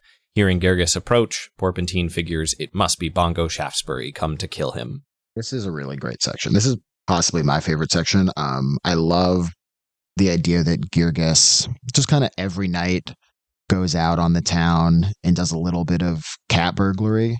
He does talk about how he's getting too old to do the sort of circus tricks of human pyramids falling down. That seems to be the main thing they do. He either topples himself off the top or he causes the person on the bottom to collapse. Yeah, like we've got more vaudeville, more sort of like slapstick routines and just like clowning. Yeah, and so he shows up to the Shepherd's Hotel, and from the bushes, he sees who we find out to be Porpentine up on the sort of face of this building already. And I guess Cairo in the 1890s is just one of those places where if you're a cat burglar and you show up and someone's already cat burglaring the hotel, you just sit back and try to learn a couple of tips and tricks. But unfortunately for Girgis, this is the least coordinated cat burglar there is, and he immediately falls off the face of the building into some bushes and smokes a cigarette, something we've already seen once before. Yeah, and this is like kind of how we, in the style of this chapter, this is like how we figure out who this character is like, oh, he's the guy who falls down and smokes a cigarette. I know who that guy is with the bad sunburn, because obviously Girgis in this sort of like narration, Porpentine does not come out and say like, my name is Porpentine. I'm afraid that you might be Bongo Shaftesbury. But we pick up on these things as we move through it in like a interesting way, as if we are peeping in through the bushes alongside Girgis. Yeah, we also, Girgis also describes skin falling from up where Porpentine is climbing. So that's a sort of other giveaway that this is who this is. Yeah, and then after he falls and smokes his cigarette, he pulls himself back up and then like climbs a tree. Yeah, he tries again. He tries to climb this tree, and then for some reason, I couldn't tell if this was another moment of clumsiness or if this was purposeful, like starts hanging from the tree by like one arm. Look, sometimes you're on top of the branch, you're a little too high up. You're below the branch, you're a little too low down. You just got to hang from the branch. And even Girgis says, this is ridiculous. And then there's another crash and he falls into the bushes. I think, we once again, Porpentine is this like weird mixture of like extremely athletic and like kind of very competent, but also like extremely incompetent and kind of like he bumbles around a lot, but he can also deliver like a precise, like immobilizing kick to someone's throat in a train carriage. Interesting guy. Man of many faces. Man of one new face and one severely burned face. Yeah, man of like disintegrating face. Porpentine. Yeah, there's a lot of talk of like masks and different face coverings extending from our plastic surgeon's office into these chapters. And I feel like Porpentine's peeling face flesh is maybe another example of a mask or a peeling off of an old to reveal a new. Mm-hmm. So at this point, Girgis approaches Porpentine, who's once again lying on the ground smoking. And yeah, as Patrick, you mentioned earlier, Porpentine believes this is Bongo Shaftesbury, and without any proof of this, just begins absolutely spilling the beans. I mean, what do you have to hide from, your greatest rival out in the bushes? Your good friend is sort of like getting it on in the room above you. Yeah, and so I think there's a Steely Dan song about that. Yeah, there's a Steely Dan song about half of this chapter. But yeah, in this case, go ahead, Duri. Oh yeah, I was just gonna say I was a little confused here. I felt like the plan all along was for Goodfellow to sleep with Victoria, but now Porpentine seemed kind of pissed off that Goodfellow was sleeping with Victoria, and I didn't know if I missed a beat. I think Goodfellow's plan maybe the whole time was for him to sleep with Victoria. I'm not sure if Porpentine was down for that part of it. Yeah, I get the impression, and this comes into a little bit more clarity, I think, in the next section where they sort of like talk about this explicitly, Victoria and Porpentine, where Porpentine is there to like kind of do a job. Exactly what that job is kind of unclear. Goodfellow is also there to do a job, and yet my own impression from this, like reading between the lines, is that like Goodfellow keeps like dragging them out to like hang out with Victoria and like this 11-year-old Mildred and just like have dinner, and Porpentine is maybe less keen on that aspect of whatever it is they're trying to do, which I think also clarifies that like he is figured as kind of like the violent one. He is the one who is there to get his hands dirty and keeps himself like in physical condition to get his hands dirty when necessary. Yeah, so ostensibly they're both purposely making a connection with Victoria and Mildred Wren for a particular reason. And or their father. Yeah, and or Alistair. their father. Like they're connecting with that family for an espionage related reason, but not necessarily towards the goal of sleeping with Victoria. That maybe is a side project of Goodfellow's. Yeah. Yeah, we didn't, in the last section, we didn't really talk about what errands Porpentine was doing with the taxi driver, but he does have a meeting with Goodfellow and gets told that Goodfellow is intending to take Victoria to the opera the following night. So the night after the one that we're in currently. So he is still like working towards the ultimate goal of this chapter. I guess I'll also read this quote that Porpentine tells Girgis about Goodfellow. She will be in love with him, whatever that word means. He will leave her. Do you think I care? One accepts his partner as one does any tool with all its idiosyncrasies. I have read Goodfellow's dossier. I know what I was getting. So he is, Porpentine here is sort of the agent that gets set up to be James Bond's partner, and he knows that he's going to try to sleep with some women on their missions, but that's just kind of how things go when you're with Goodfellow. Yeah, that's a good point. And I think like this is like his relationship with Bongo Shaftesbury is like he's like running defense for Goodfellow in a lot of ways, I feel like, where Lepsius and Bongo Shaftesbury are like constantly they're like sending assassins and they're like sneaking up on hotel rooms, and like Porpentine is kind of out there doing his best to like deflect from these all of these attempts on disrupting their operation, as Goodfellow is doing whatever it is that his dossier says he's good at, I guess. Section 7?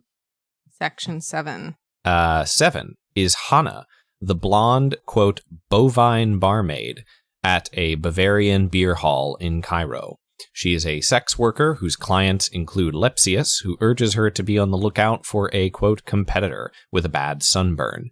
Annoyed by the incessant drunken political maneuvering that pervades the beer hall, she tries and fails to wash the stain out of a plate and eavesdrops on a conversation she recognizes the competitor, Porpentine, having about Fashoda, where English and French powers are poised to violently meet.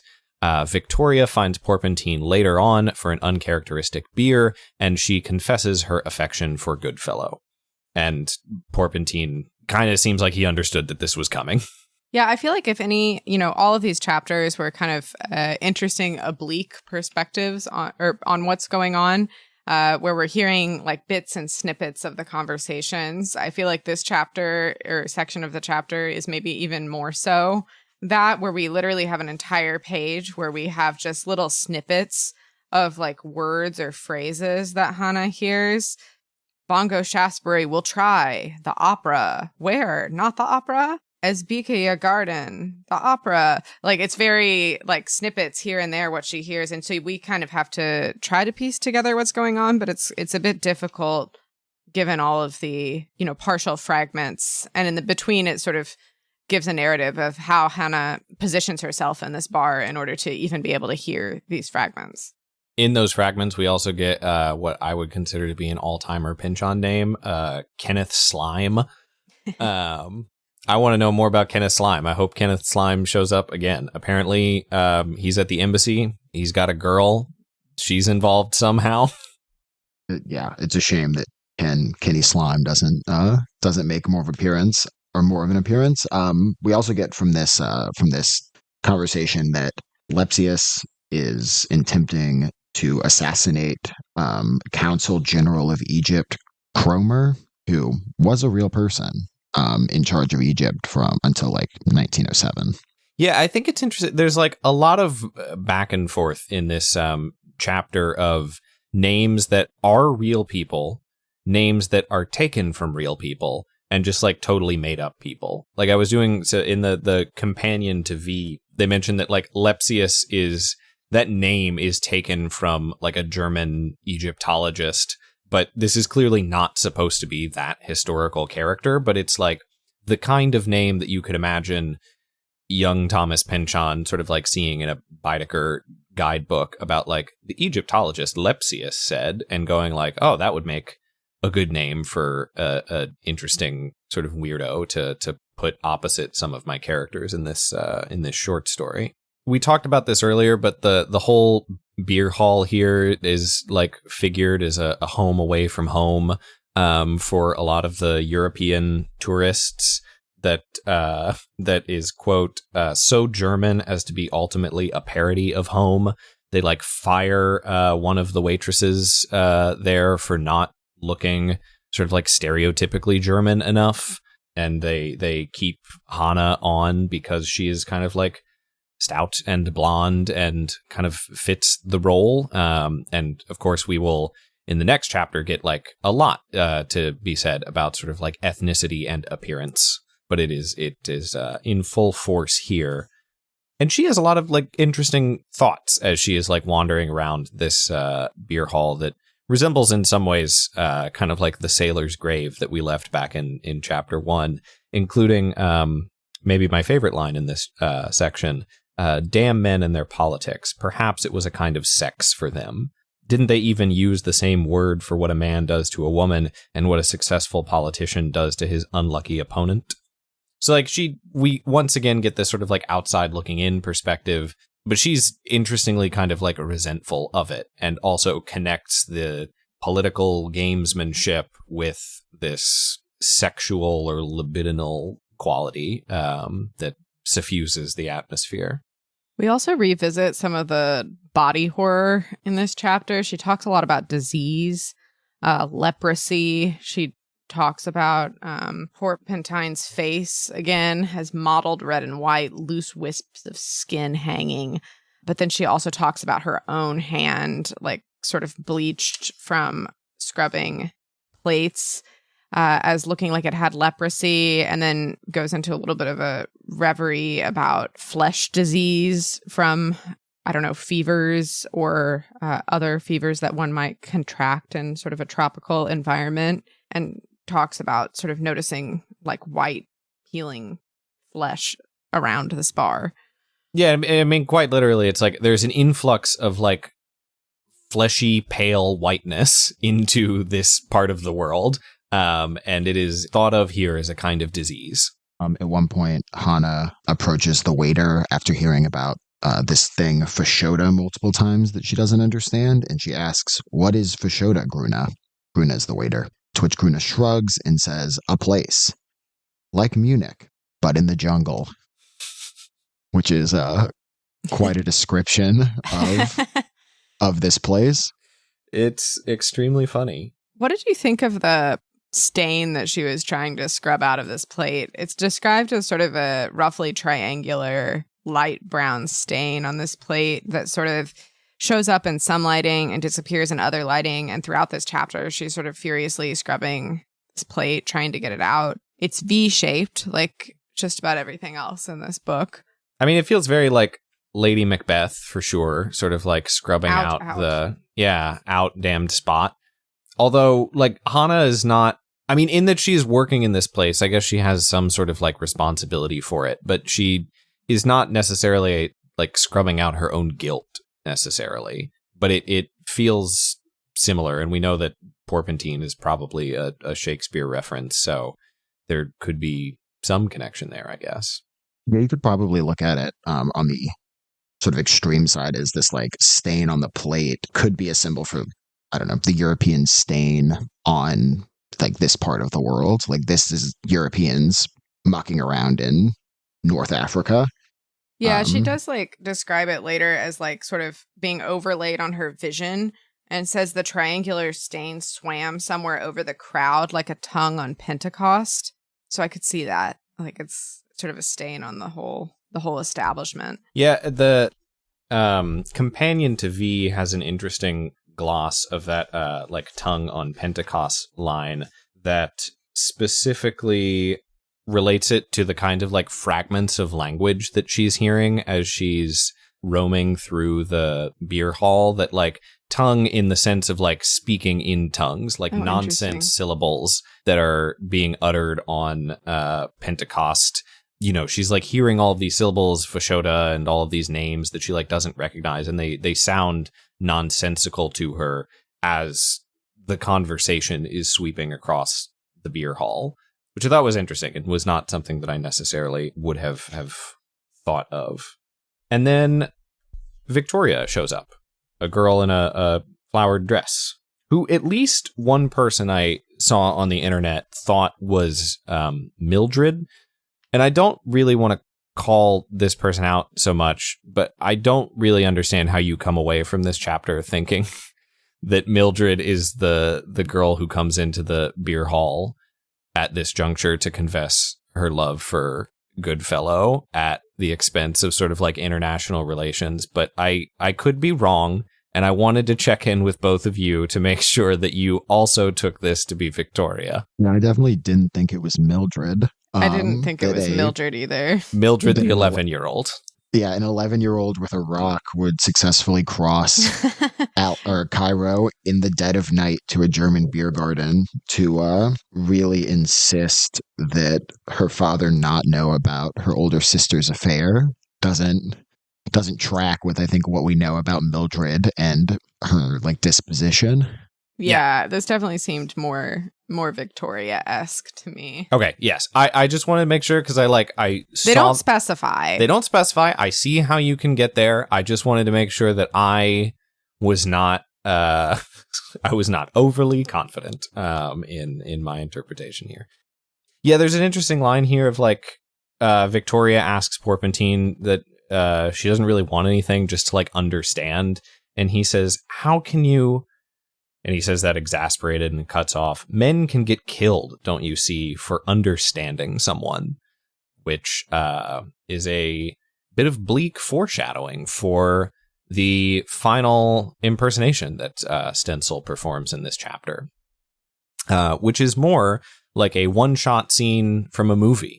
The English gang is out for a night at the opera, crisscrossing between the boxes. Lepsius lurks in one. Porpentine and Goodfellow enter one box. Soon Victoria follows. Then Victoria exits, crying, followed by Goodfellow. They flee. Porpentine emerges last from the curtained box, holding a smoking gun. He moves into the adjoining box, where he and Lepsius struggle back out into the hallway. And then Bongo Shaftesbury waits at the end of the corridor and shoots Porpentine several times. Yeah, I mean, this section, first off, is, at least in my copy, only a little more than a page, but it's also not quite an impersonation because there's no character here. Like, we're just we're more impersonating sort of a still camera, like up in the, if there was a CCTV installed in this opera house, like that's kind of what we're impersonating here, just fly on the wall. Like it feels so cinematic. Yeah, it felt like a movie script, like stage directions almost. Yeah, which is a very interesting sort of like impersonation to take on. I don't know how you would necessarily like act this one out, to go back to our previous question about like what is Stenzel doing while he's doing this, except by like assuming the position of each of the moving bodies in this scene, which when you imagine it like really visually, at least for me, kind of starts to look like one of those chase scenes in Scooby-Doo where people are just like running in and out of doors, and then like suddenly like the monster is behind them, like out of one door, but then they're chasing the monster. And we're a little bit back in the realm of slapstick here, even though it seems very deadly. Yeah, and then I think we have our sun imagery coming back at the end of this section as well, where Porpentine is described as snapping the man's blue spectacles, snaps them in two and drops him to the floor. The other shuts his eyes tightly, tries to turn his head away from the light. Yeah, we should mention that Hannah in the last section learned that Lepsius has like really sensitive eyes, and so that is why he wears these tinted glasses constantly. Yeah, and so anyways, Porpentine keeps trying to force Lepsius's head towards the light. He's sort of trying to turn away, and then I got a little mixed up who it was here, but a flame appears in the area of the other's right hand, another flame, another. The flames are colored a brighter orange than the sun. Vision must be the last to go. There must also be a nearly imperceptible line between an eye that reflects and an eye that receives. And so our last vision is almost like facing this light that's brighter than the sun, and he's trying to hide from that light again. So another person who is afraid of or not able to encounter the sun. And in fact, as far as I read it, like we only really know that this is Bongo Shaftesbury with the gun because we know from like one of the opening sentences that Bongo Shaftesbury is the person who killed Porpentine. Right. Sorry. Yeah, I got them. I got them mixed up as I was reading. No. Yeah, that it is like pointedly unclear, I think, in order to kind of wrap us back around that the way it's framed at the beginning of the chapter is that they're killed, that Porpentine is killed under the duello, or like the code of dueling. But this is not like a, walk 10 paces, turn around and fire at each other so much as it is like it is a duel of spycraft. Yeah, so Porpentine snaps the spectacles initially because it says the man with the white blotched face removes the blue spectacles. Then another has been standing at the end of the corridor. That's Bongo Shaftesbury. Correct. And Bongo Shaftesbury is the one that forces Lepsius's head towards the light. Yeah. Is that right? No, the man who removed the spectacles now crouches, forcing the prostrate one's head towards the light. So I think that would be Porpentine. Yeah, Porpentine and Lepsius like collapse. Like Porpentine goes into the second box where Lepsius is. They get into a fight and then like spill back out onto the floor. And it is like during their brawl that Bongo Shaftesbury shoots him. Is Bongo Shaftesbury the one with the flame? Yeah, because that's the gun. That's the gun. Okay, I got you. I'm sorry. I got a little lost. No, it There's is no names. Pointedly, I think written to lose you a little bit, or to like defamiliarize what is happening here to some extent. I see. Yeah, that's an interesting way to describe a gunfight. A flame appears in the area of the other's right hand. Another flame, another. The flames are colored a brighter orange than the sun, so that's the gunshots. And it's kind of unclear what happens to Lepsius in all of this, unless Lepsius is also shot and killed, and this is just like not recorded. It seems like he is, because it says that whole line about vision must be the last to go and an eye that reflects versus an eye that receives. Yeah, we're definitely back in sort of like mirror symbolism territory here. He could still be alive, though. Although I assumed that it was like two eyes of the same person. You have two, like a kind of stereoscopic effect that they're a V coming out of two eyes toward a singular kind of focal point. But I don't know exactly what that has to do with reflecting. guess we'll find out. Light bounces off of objects and enters the eyeball. I know that much. But that is the end of this chapter, chapter 3. So Porpentine is no longer with us. Porpentine definitely for sure dead. Unclear about the others. If we wrap back around to Stencil in this apartment, Stencil is on the sofa in the apartment of Bongo Shaftesbury's son, who does not have a name, at least at this point, but who is also an Egyptologist. So it's probably safe to say that Bongo Shaftesbury escaped this particular situation. Escaped, but is maybe also presumably dead at this point. Yeah, and unclear about Lepsius. Yeah, and Stencil at the start of this chapter has this idea where he's like, maybe at some point, because he's thinking about Porpentine, he's thinking about his own father, and his own father sort of like went to Malta and never came back, just like Porpentine went to Cairo and never came back. And he thinks about like all of these men who have careers in like espionage and violence, and at some point, without fail, they go somewhere and then they don't come back from that thing. Mm-hmm. There's like, I don't know, there's like a Jason Bourne-esque, like, we need you for one last mission, but it's one you might not come back from. This time it might be endgame. So shall we quickly go over chapter 4? Yeah, let's snap back to the present day of the novel. Snap back to reality. Chapter 4, in which Esther gets a nose job. I'll just do a quick summary of this whole chapter because it's a little bit shorter. Esther is on a bus moving through the, quote, delinquent wilderness of Manhattan. She's on her way to meet her lover, Dr. Schoenmaker, at his office in the Upper East Side, where he's installed a bedchamber behind the operating room. Schoenmaker once wanted to be a fighter pilot in the Great War, but made it to mechanic instead. In this, quote, feudal homosexual capacity, he came to idolize the airman Evan Godolphin, who would be shot down over Meuse-Argonne.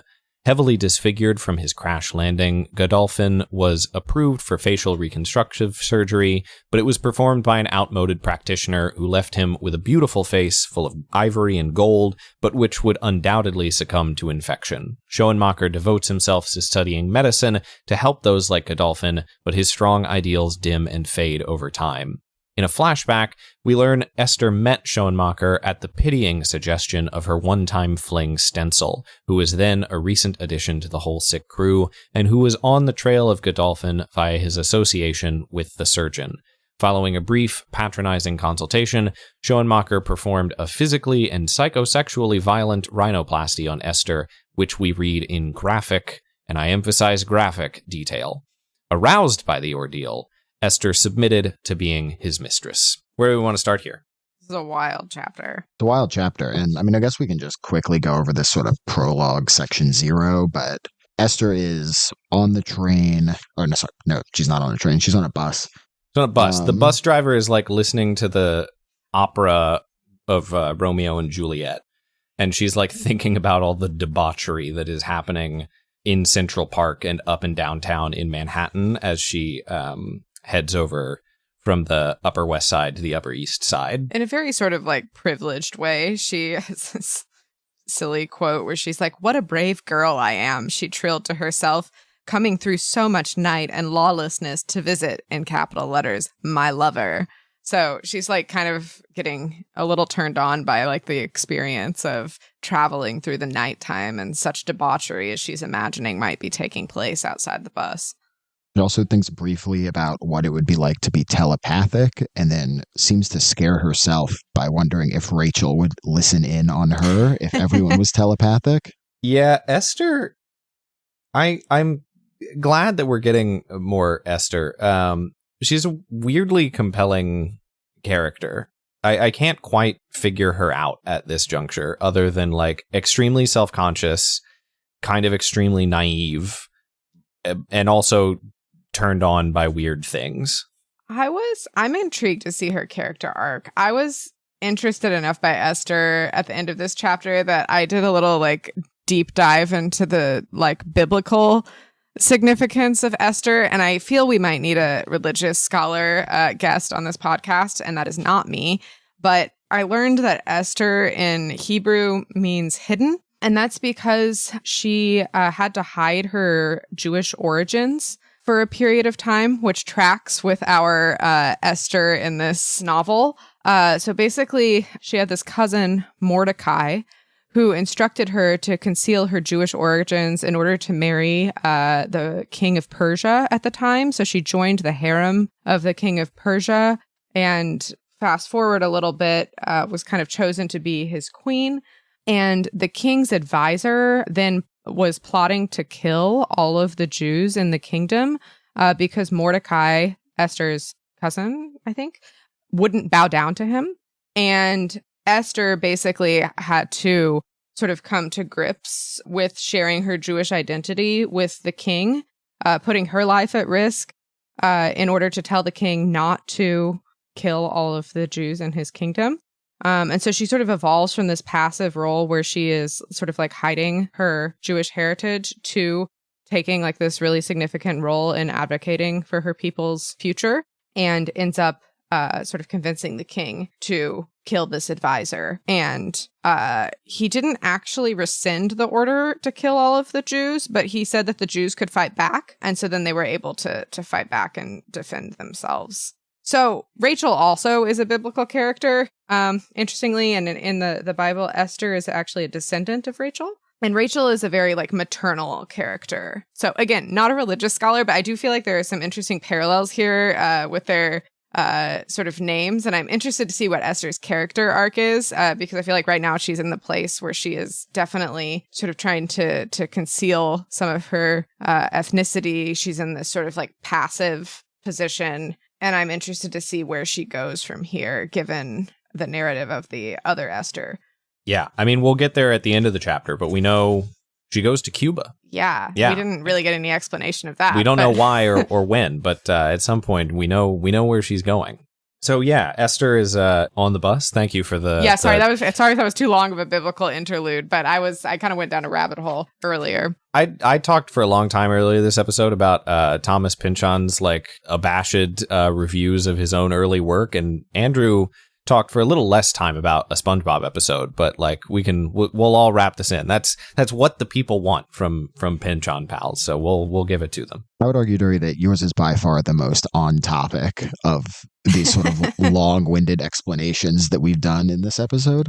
So I think it is really weird to have a sort of like additional bedroom behind your operating room. That does seem unusual. Like there's a quality to Schoenmaker, and maybe we'll get into this as we learn about his backstory in the next section, but like he's very like, I don't know, Dr. Frankenstein-esque, or like I imagine like having a weird bed chamber behind your operating room feels very gothic to me in a real way, or like the kind of thing you would have in like a Dracula's castle or something. Yeah, it's interesting. That is interesting, especially with this like this clock with the imps. Yeah, you're next to your demonic clock in the hall of mirrors that you have as your waiting room. Patrick, you took this as very gothic. I took this as distinctly not cool. I think we see a little bit in this section 1 that Schoenmaker does not make it as a pilot and becomes instead a mechanic. And then while he's in Paris, he picks up a pilot scarf and pretends to be a pilot, like when he's off or when he's on leave. So I think this does sort of go to I think it goes towards a larger character of Schoenmaker not being a cool guy, TM. So the first thing we learn is that he refers to his specialty, he refers to his profession as the art of Taliakotsi. And this is another exciting historical name. Did y'all look up who Taliakotsi was? I did not. He was you were too busy reading. I was too busy reading Esther, about the Bible. Yeah. Taliakotsi was a Renaissance surgeon who like invented a lot of techniques for like reconstructive and like plastic surgery, including this one technique called the Italian method, where you would reconstruct a nose by sort of suturing part of the patient's bicep to their face and then like holding it in place for several weeks or months while the like skin and muscle grew onto the skin of the face. And then you would eventually like sever the connection again and the patient could use their arm once more. And this was like employed in practice for like some time. And then like many sort of like medical procedures, it was forgotten and then rediscovered elsewhere. But this is the kind of model that Schoenmaker sees for himself, is very much a pioneering inventor and also someone who is like ostensibly really making a difference in people's lives and like doing this for the good of people and their faces. Yeah, and we learn sort of his quote unquote inspirational backstory of when he worked as a mechanic in the war. He wanted to be a pilot, but he ended up being a mechanic. And he developed sort of a crush on this really special pilot, Evan Godolphin, who seems by all accounts to be sort of a famous war pilot. An ace. Yes. I don't know if he's actually an ace. But he seems like a really cool dude. It doesn't even say that I don't even think it says he is a fighter pilot. I think he just flies recon. Or the only thing we see him saying is that he flew recon. Which makes sense, because I'm not sure that in World War I there was a lot of sort of like fighter planes necessarily. The Red Baron? Baron. No, there were a lot of, the Red Baron's the most famous, and he had something like 70 confirmed kills, but there were American, French, and English fighter pilots who all had like over 40, 50, 60 confirmed kills apiece. So these sort of... It was actually the best time to be a fighter pilot in World War I. These like hyper ace pilots did exist. So yeah, Evan Godolphin, he wears Bond Street tailored flying suits. You know, he's sort of this flamboyant character who's obviously also very queer coded, sort of beautiful in dress and in figure and in sort of comportment. And in this respect, young Schoenmaker is very attracted to him. Yeah, and he seems kind of like a little bit of like a hangers-on, like he's very excited to receive, quote, tokens tossed his way from Godolphin, an occasional salute, a well done for the pre-flights, which came to be the boy mechanic's responsibility, a tense smile. And so he really, really admires this Godolphin character. But Godolphin's plane was eventually shot down and crashed back near, I guess, where their base was.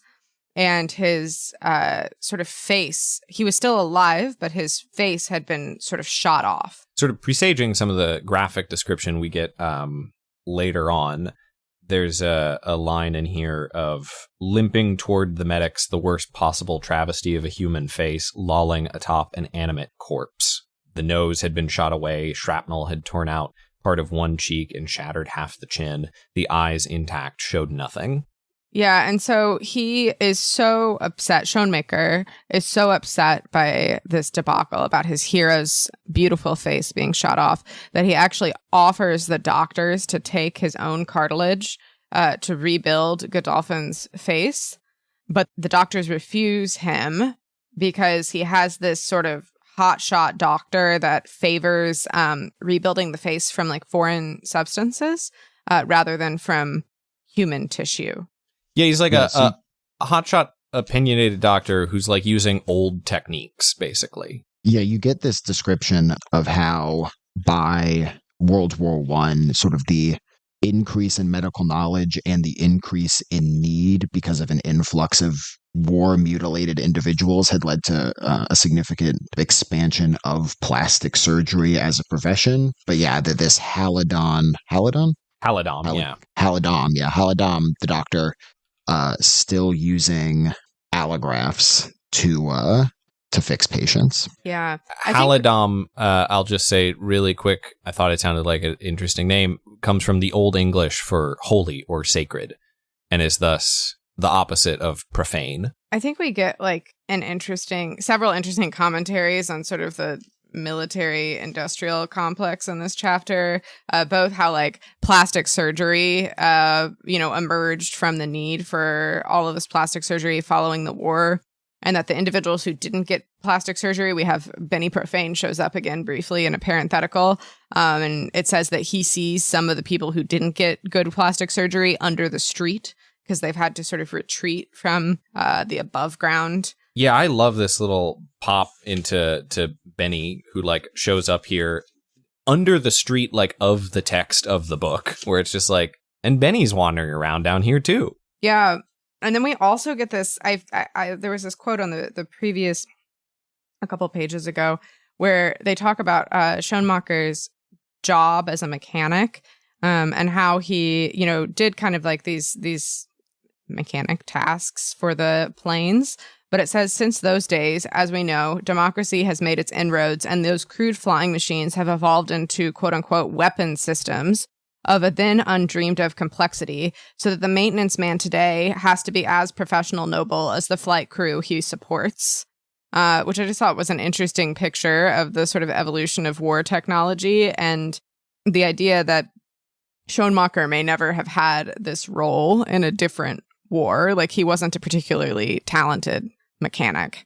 Yeah, there's definitely sort of like a knight and squire relationship that he and Godolphin sort of have, which is, I think, what is being referred to by the like feudal homosexual relationship there, that is replaced by, or that like imperial model is then replaced by the sort of like bourgeoisie professionalism of anonymized industrial warfare.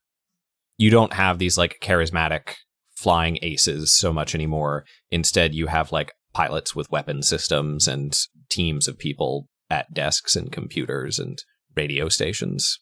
Yeah, and I thought it was interesting that this like plastic surgery, like the idea that like plastic surgery sort of came out of the needs from like this war, ostensibly like both in World War I and in World War II against Germany, but then has been like repurposed following the wartime to kind of commit this like ethnic erasure of Jewishness. Mm-hmm. I mean, even when we get to that, the actual surgery section, we do see Schoenmaker start speaking in more and more, like using, literally speaking in German, but also using sort of a German accent. Yeah, like an exaggerated German accent and like bits and phrases of German. Mm-hmm. Yeah, so we see Schoenmaker go up to a doctor and basically ask, how do I do this? How do I get into this? I'm ready to be a doctor. Get some section of him doing like doctor night classes while he's working, I guess, regular daytime jobs. And then he eventually gets to this, I think, pretty good section about like what his motivations are. So it says, Schoenmaker's dedication was toward repairing the havoc wrought by agencies outside his own sphere of responsibility. Others, politicians and machines, carried on wars. Others, perhaps human machines, condemned his patients to the ravages of the acquired syphilis. Others, on the highways, in the factories, undid the work of nature with automobiles, milling machines, other instruments of civilian disfigurement. So I guess he starts out with this incredibly noble reason to become a plastic surgeon, sort of wanting to undo these horrific accidents or the effects of horrific disease that can occur to people. But when we see him, he's only doing nose jobs.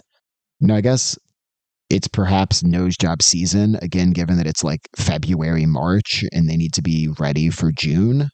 But it seems like he abandons that pretty quickly, or at least by the time the 1950s are around.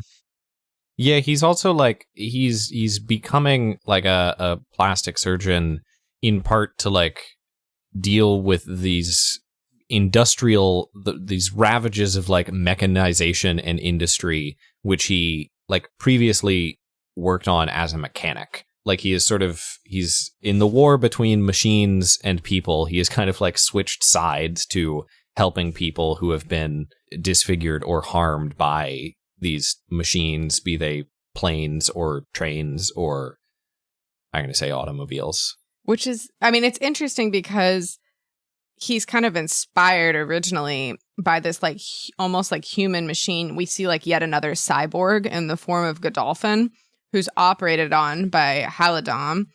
And I'll read here sort of what ends up happening to him. Thus, Godolphin received a nose bridge of ivory, a cheekbone of silver, and a paraffin and celluloid chin. And he talks about his cheekbone as being like worth a lot of money, and how it was, perhaps I can pawn my cheekbone. It's worth a fortune. Before they melted it down, it was one of a set of pastoral figurines, 18th century nymphs, shepherdesses, looted from a chateau the Hun was using for a CP. Lord knows where they're originally from. And so his face has actually been made out of like looted silver. But even as his face has been remade, he knows that it's going to end up being sort of disfigured and misshapen because of foreign body reaction to like these foreign bodies that have been put in the face. And so Schoenmaker is kind of inspired to go into plastic surgery kind of to like right this wrong. And like he wants to work with human tissue to like repair the face as opposed to these maybe not necessarily mechanical, but definitely inanimate objects. When it also sort of rhymes with that bit that Benny was thinking about in one of the earlier chapters about like the elephant whose body decays and then the ivory is like made into chess pieces or whatever. It's kind of like the reverse where the chess pieces are going into the living body. The inanimate gets shoved into the animate. Yeah, it makes me think of how we're all like sort of swallowing microplastics all the time. You think Thomas Pynchon's going to write about microplastics in Shadow Ticket? You think that's what it's about? Better microplastics than the entirety of an 18th century figurine set. I was gonna nativity scene. Yeah, there you go. That's what I was looking for. I was like instantly forgot the word. I'll close down the gap between the setup and the punchline of that joke. Thanks, man. So yeah, now we've got we flash forward, still in a flashback to the meeting of Esther and Schoenmaker. Can I ask one wild question before we jump to Esther? Yeah. When I was reading this, I thought briefly that Godolphin might have been, this doesn't make sense timeline wise. I was like making a connection in my head between Godolphin and Lepsius. That doesn't make sense timeline wise because one of those was in the 1890s and one of those was during World War I. But I do feel like there are a lot of connections here in terms of like people with missing noses and like chunks of faces being taken out. And Lepsius has this like removable nose, but then like Schoenmaker's sort of first nose was like this nose made of that's the ivory, isn't ivory it? Yeah. nose. And then of course we have Esther's nose. There's just a lot of noses going on. I mean, this is, in point of fact, the type of shit that Herbert Stencil is on, where he's like, what if Godolphin is Lepsius? I'm just getting in my Stencil brain here. Like, we're all getting Stencil pilled as we read further and further into the book. The corkboard with string that Stencil must be rolling around with at whole sick crew parties is insane. It's just probably a piece of fabric. There's so many strings crossed at this point. That's why he's got to take so many naps, and why he's got to go out on sort of like sad, pitiful dates with Esther Harvitz, who last time we all sort of assumed that Stencil must have met Esther at Schoenmaker's place, like while he was tailing Schoenmaker. But in fact, it seems that Stencil already kind of knew Esther and was part of the whole sick crew, and then like introduced her to Schoenmaker because she seemed so sad and down on herself all the time and was always complaining about her nose. And he's like, well, I know a guy. I guess I know a guy. And then Esther walks into the office for the first time and looks at that weird demon clock, like everyone does. Really ties the room together. And there's just like she scans around the room at this like array of people with like really terrible facial disfigurations and disformities. You get a group of people who at least partially look like the imp clock, right? Like there's a woman who's like totally bald and doesn't have ears, clock face. And you get a woman or a girl whose head is fissured, and so she has horns, I guess, effectively. These aren't the like young women with nose jobs that Rachel sees like 2 weeks later. Like this does kind of make it look like Schoenmaker is doing some good work as a plastic surgeon. Yeah, it I was struck by that as well, that like there are people here who like seem to be here for valid like cosmetic, but like not sort of like vanity Not based. vain, yeah. Reasons for wanting these kinds of procedures. Oh yeah, I was just gonna say, but interestingly, like Esther identifies with them. Yeah. Esther says, Esther, who is still at the impressionable age, identified with them all. It was confirmation of this alien feeling which had driven her to bed with so many of the whole sick crew. The whole sick crew continue to suck so much. God bless them. And God bless everyone associated with them, I suppose, except maybe Dr. Schoenmacher, who, true to his first appearance, like continues to be weird and patronizing and holier than thou to his new patient, Esther.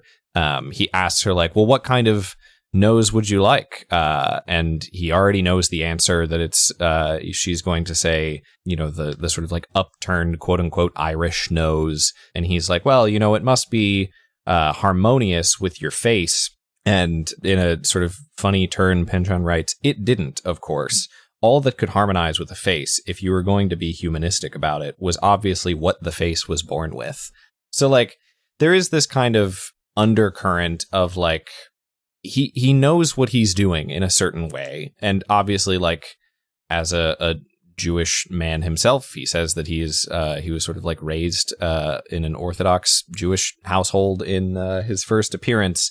His relationship to what he calls in the text cultural harmony between sort of like the ethnic identifiers and the physical reality of a person's face and their assimilation to broader waspy white culture is something that he thinks about, but still persists in doing. Yeah, I think, not to call back once again to my biblical reading, but Esther in the Bible is described as, or one of the sort of interpretations I was reading was describing her as sort of a symbol of the Jewish diaspora and having to assimilate into a quote unquote alien environment, which I thought was a really interesting connection to this idea of Esther, who keeps referring to herself as feeling alien and as trying to sort of ameliorate that feeling of being alien. Yeah, and she thinks of this, Esther was thrilled. It was like waiting to be born and talking it over with God, calm and businesslike, exactly how you wanted to enter the world. And then we get a scene of surgery. I had a hard time getting through this one, I'm not going to lie. You know, this goes on for several pages, and we get a lot of steps of the surgery, and my nose hurt. I don't know. I mean, obviously, I don't know anything about 1950s rhinoplasty, but I assume it's relatively accurate given Pynchon's research methods to sort of the general steps that would have occurred. It was graphic. Grinding away the sort of arch of the nose and then having to split the cartilage where it connects to the cheekbones so that they can be realigned and like. There's a lot of needles being pushed further than you might imagine a needle would go into a face. And she chose to watch. Oh, yeah. Let's not forget. Did she choose to watch? It's a little unclear. Or did she not explicitly say she wants to have a bandana like wrapped over her eyes? It's important, I guess, if you're listening to this and haven't read the section, that she's not under general anesthesia. They give her laughing gas, I guess, and then they do Novocaine for local anesthetic. But I guess this is before the time that they use general for everything. Yeah, it was. I was trying to look up some of these anesthetics, and like broadly, they are what they say they are. But it was it's a little bit difficult to find sort of like up to date.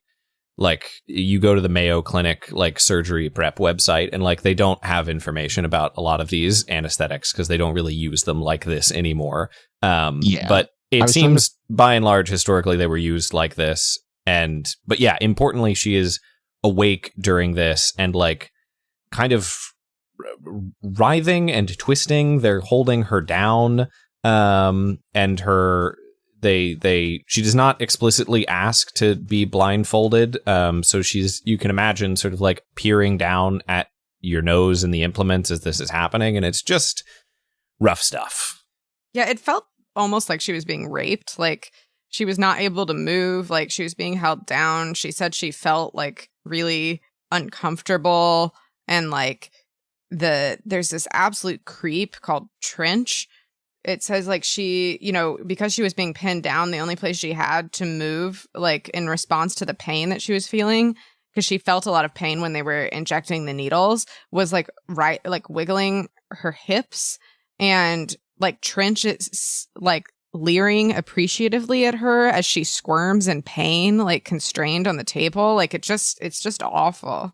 Well, and Trench is very much like going back to the sort of like gothic impression that I got from Schoenmacher. Like he's very much a kind of like Igor-like figure waiting in the wings and like occasionally handing the master doctor the wrong implement and being berated for it. And then he's making like sexual references to like the insertion of the needle in her nose.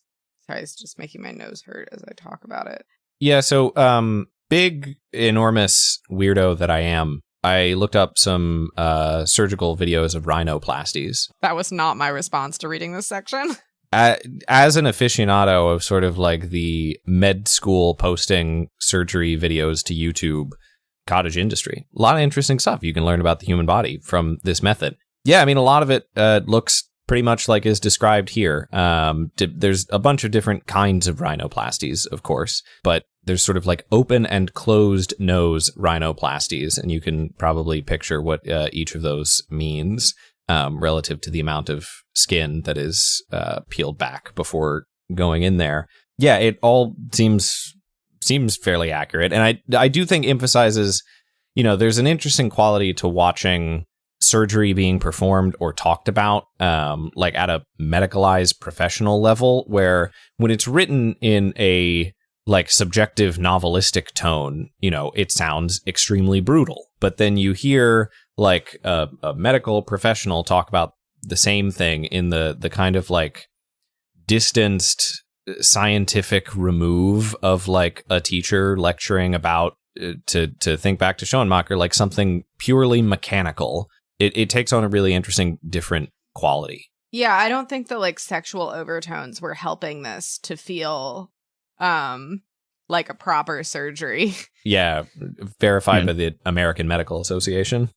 Yeah, I mean, obviously Pynchon had a plan when he wrote it like this, but yeah, I feel like perhaps the actual aspects of the surgery outside of the not covering her eyes are probably on the up and up, right? Like all of the sticking of Novocaine all over her face is pretty hard to read, but I've had some medical work done where they inject you with a lot of Novocaine, and the first two hurt, exactly as much as you'd expect, and then after a while the Novocaine takes over and you can't feel the additional injections, but yeah, that's probably very normal. Yeah, but Schoenmacher's narration, I feel like, isn't normal. He sounds like something straight out of a horror movie, like the narration that he's giving her. He's like, you want to look, Esther, see what we're going to do to you. Watch then, get an education. And then gives like very graphic descriptions of everything that he's going to do. He like offers to let her keep the former like hump of her nose in formaldehyde as like a souvenir. And then he starts doing sort of like German impressions. Scheisse. With a loud snap, her nose was broken free of the forehead. By pushing it in from either side with his thumbs, Schoenmacher completed the fracture. See, it's all wobbly now. That's Act 2. Now we shorten das septum, ja? Weird vibes. Bad vibes. I thought it was interesting. During like the consultation section, he's incredibly sort of flippant with the way he designs the nose. So obviously he knows going into it that she's going to want sort of effectively the regular nose, the quote unquote regular nose, sort of the standard that everyone is getting is always the same. And then they have like a clay model. Like they do a mask of Esther and have a clay model that is her like current nose pre-surgery. And then they have another clay nose that he does the molding on. He's like, does this look good? Is this how you want it? And he does that all really flippantly. And then once he's in the surgery, he does keep referencing it several times, which I thought was interesting because up to that point, it had seemed like he was just going to do it based on the fact that he'd done it dozens or hundreds of times in the exact same way. And then from Esther's perspective, he spends an inordinate amount of time like looking at the clay nose that he's got like set up next to her as a reference. Yeah, he nonetheless views himself as an artiste, like studying how to make the ideal achievable on the model, or the quote-unquote ideal, as he continually refers to. I recently introduced Duri to the reality television show Botched, about, there are these, nowadays they have a bunch of clips on like Instagram and stuff, and I know you're not much one for social media, Andrew, but maybe you've seen this flipping through cable. It's like two plastic surgeons who, like, people come in and they've had like either circumstances have arisen that they need correcting, or they've had previous plastic surgery work done that has happened that went wrong and they need it re-corrected. And, the relationship not just between plastic surgery and the internalization of aesthetic ideals, but also the like industrialization and professionalization of plastic surgery and the perverse interest in plastic surgery as like a spectator sport in a way, I feel like is definitely kind of presaged in these chapters. That there is, I think Pynchon is recognizing that like, oh, there is like an increasing fascination, especially in the American public, of like people getting work done and like either that succeeding or that going spectacularly wrong, and that being something that we are interested in as a culture in a weird way.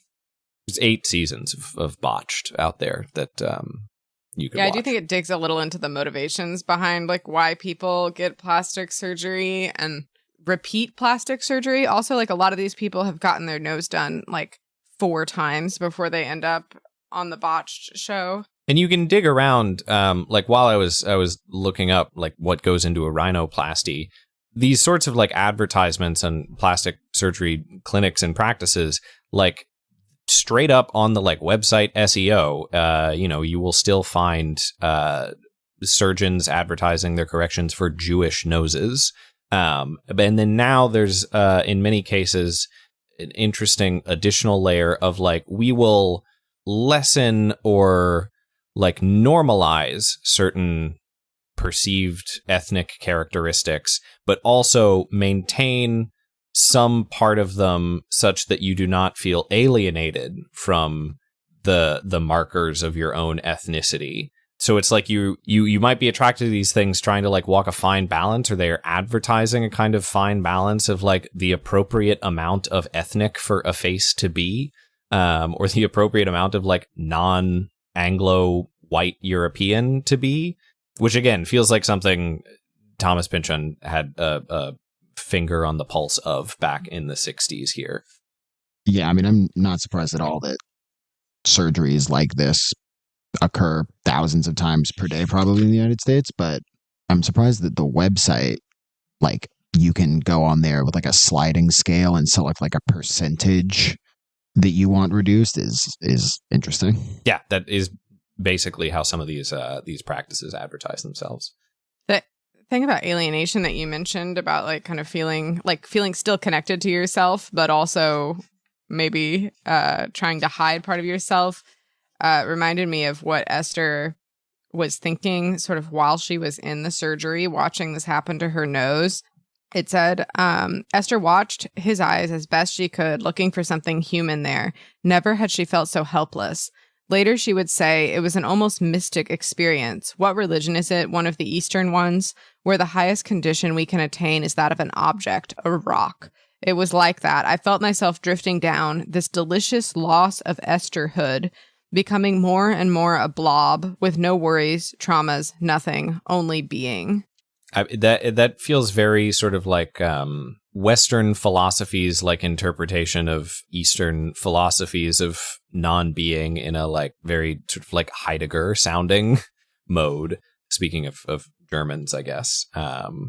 Yeah. So then in the final section for what we read today, we flash a little bit forward, still not back to the present, of Esther sort of returning for a sexual follow-up with her doctor.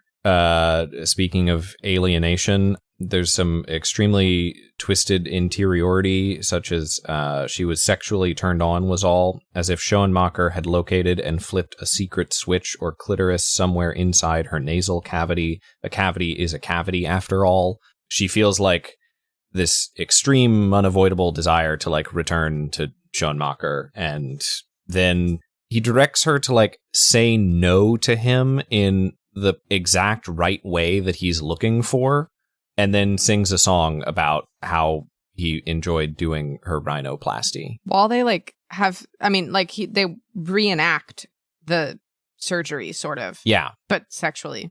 More sexually, we should say. Yeah, it was already sexual, but yeah, they reenact the surgery sexually. I hate the song he sings. You hate the song? I'll give it to him that, well, he's got one really bad rhyming couplet, but assuming he's making this up on the fly, it's, I guess, technically impressive that he was able to keep it up going as long, but I hate the lyrics.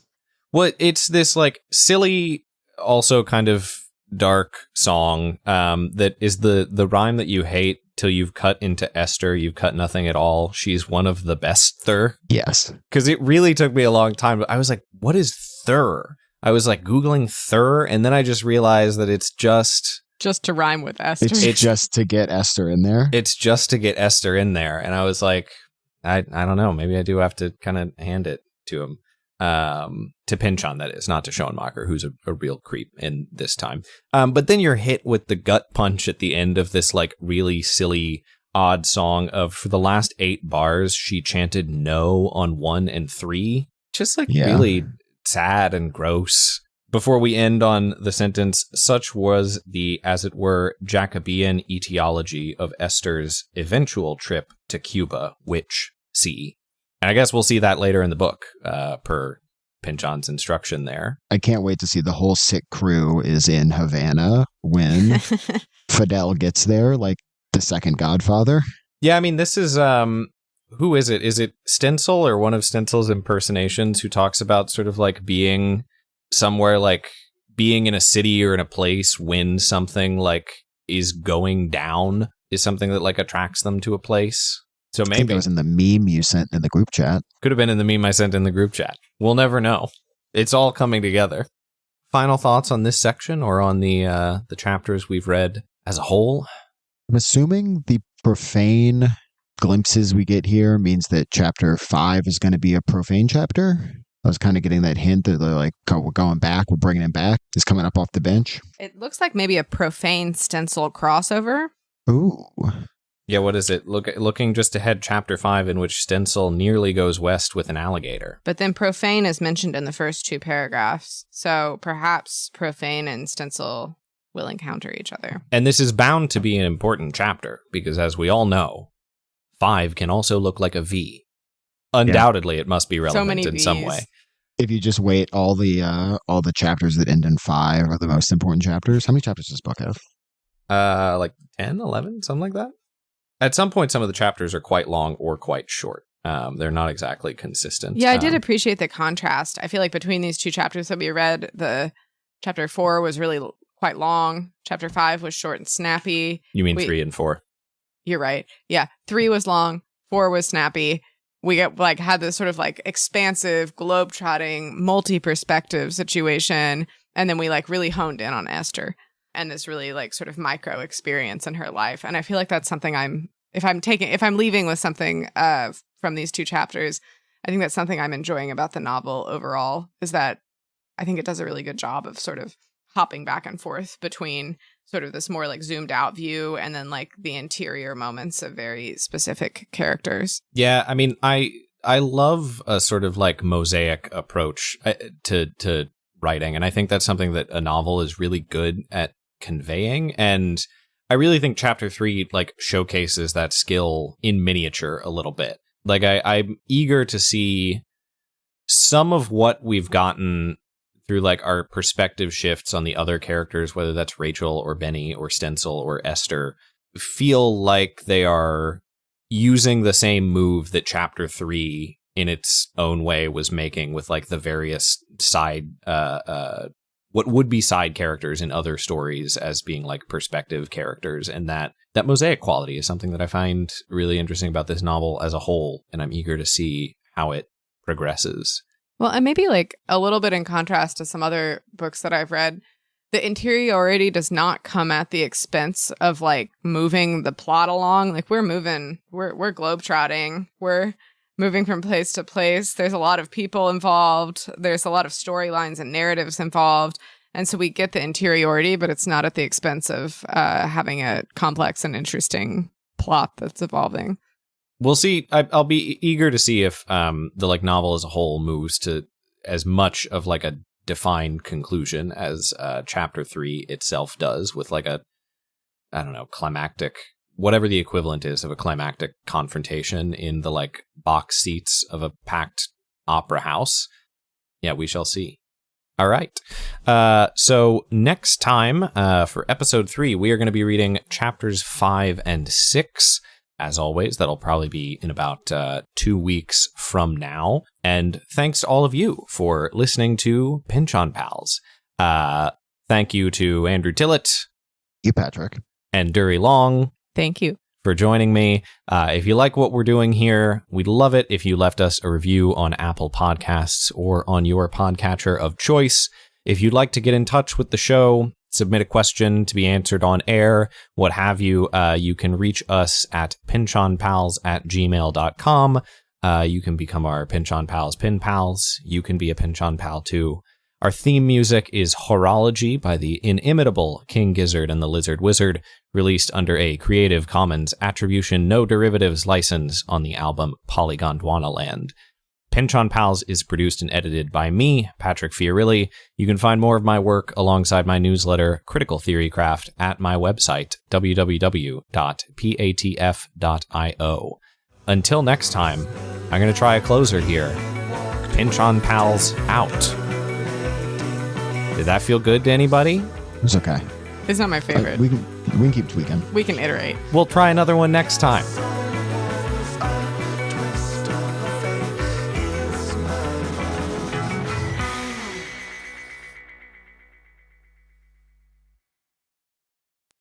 Hi, Andrew. Hi, Patrick. How's it going? We got some saltines just for the maximum audio quality. Yeah, I bet. Now get your mouth real nice and dry before we talk for another 90 minutes. You know what it is? Dry like the desert that ruins Gabriel's crops and home. Oh my God. Gotta talk about this desert.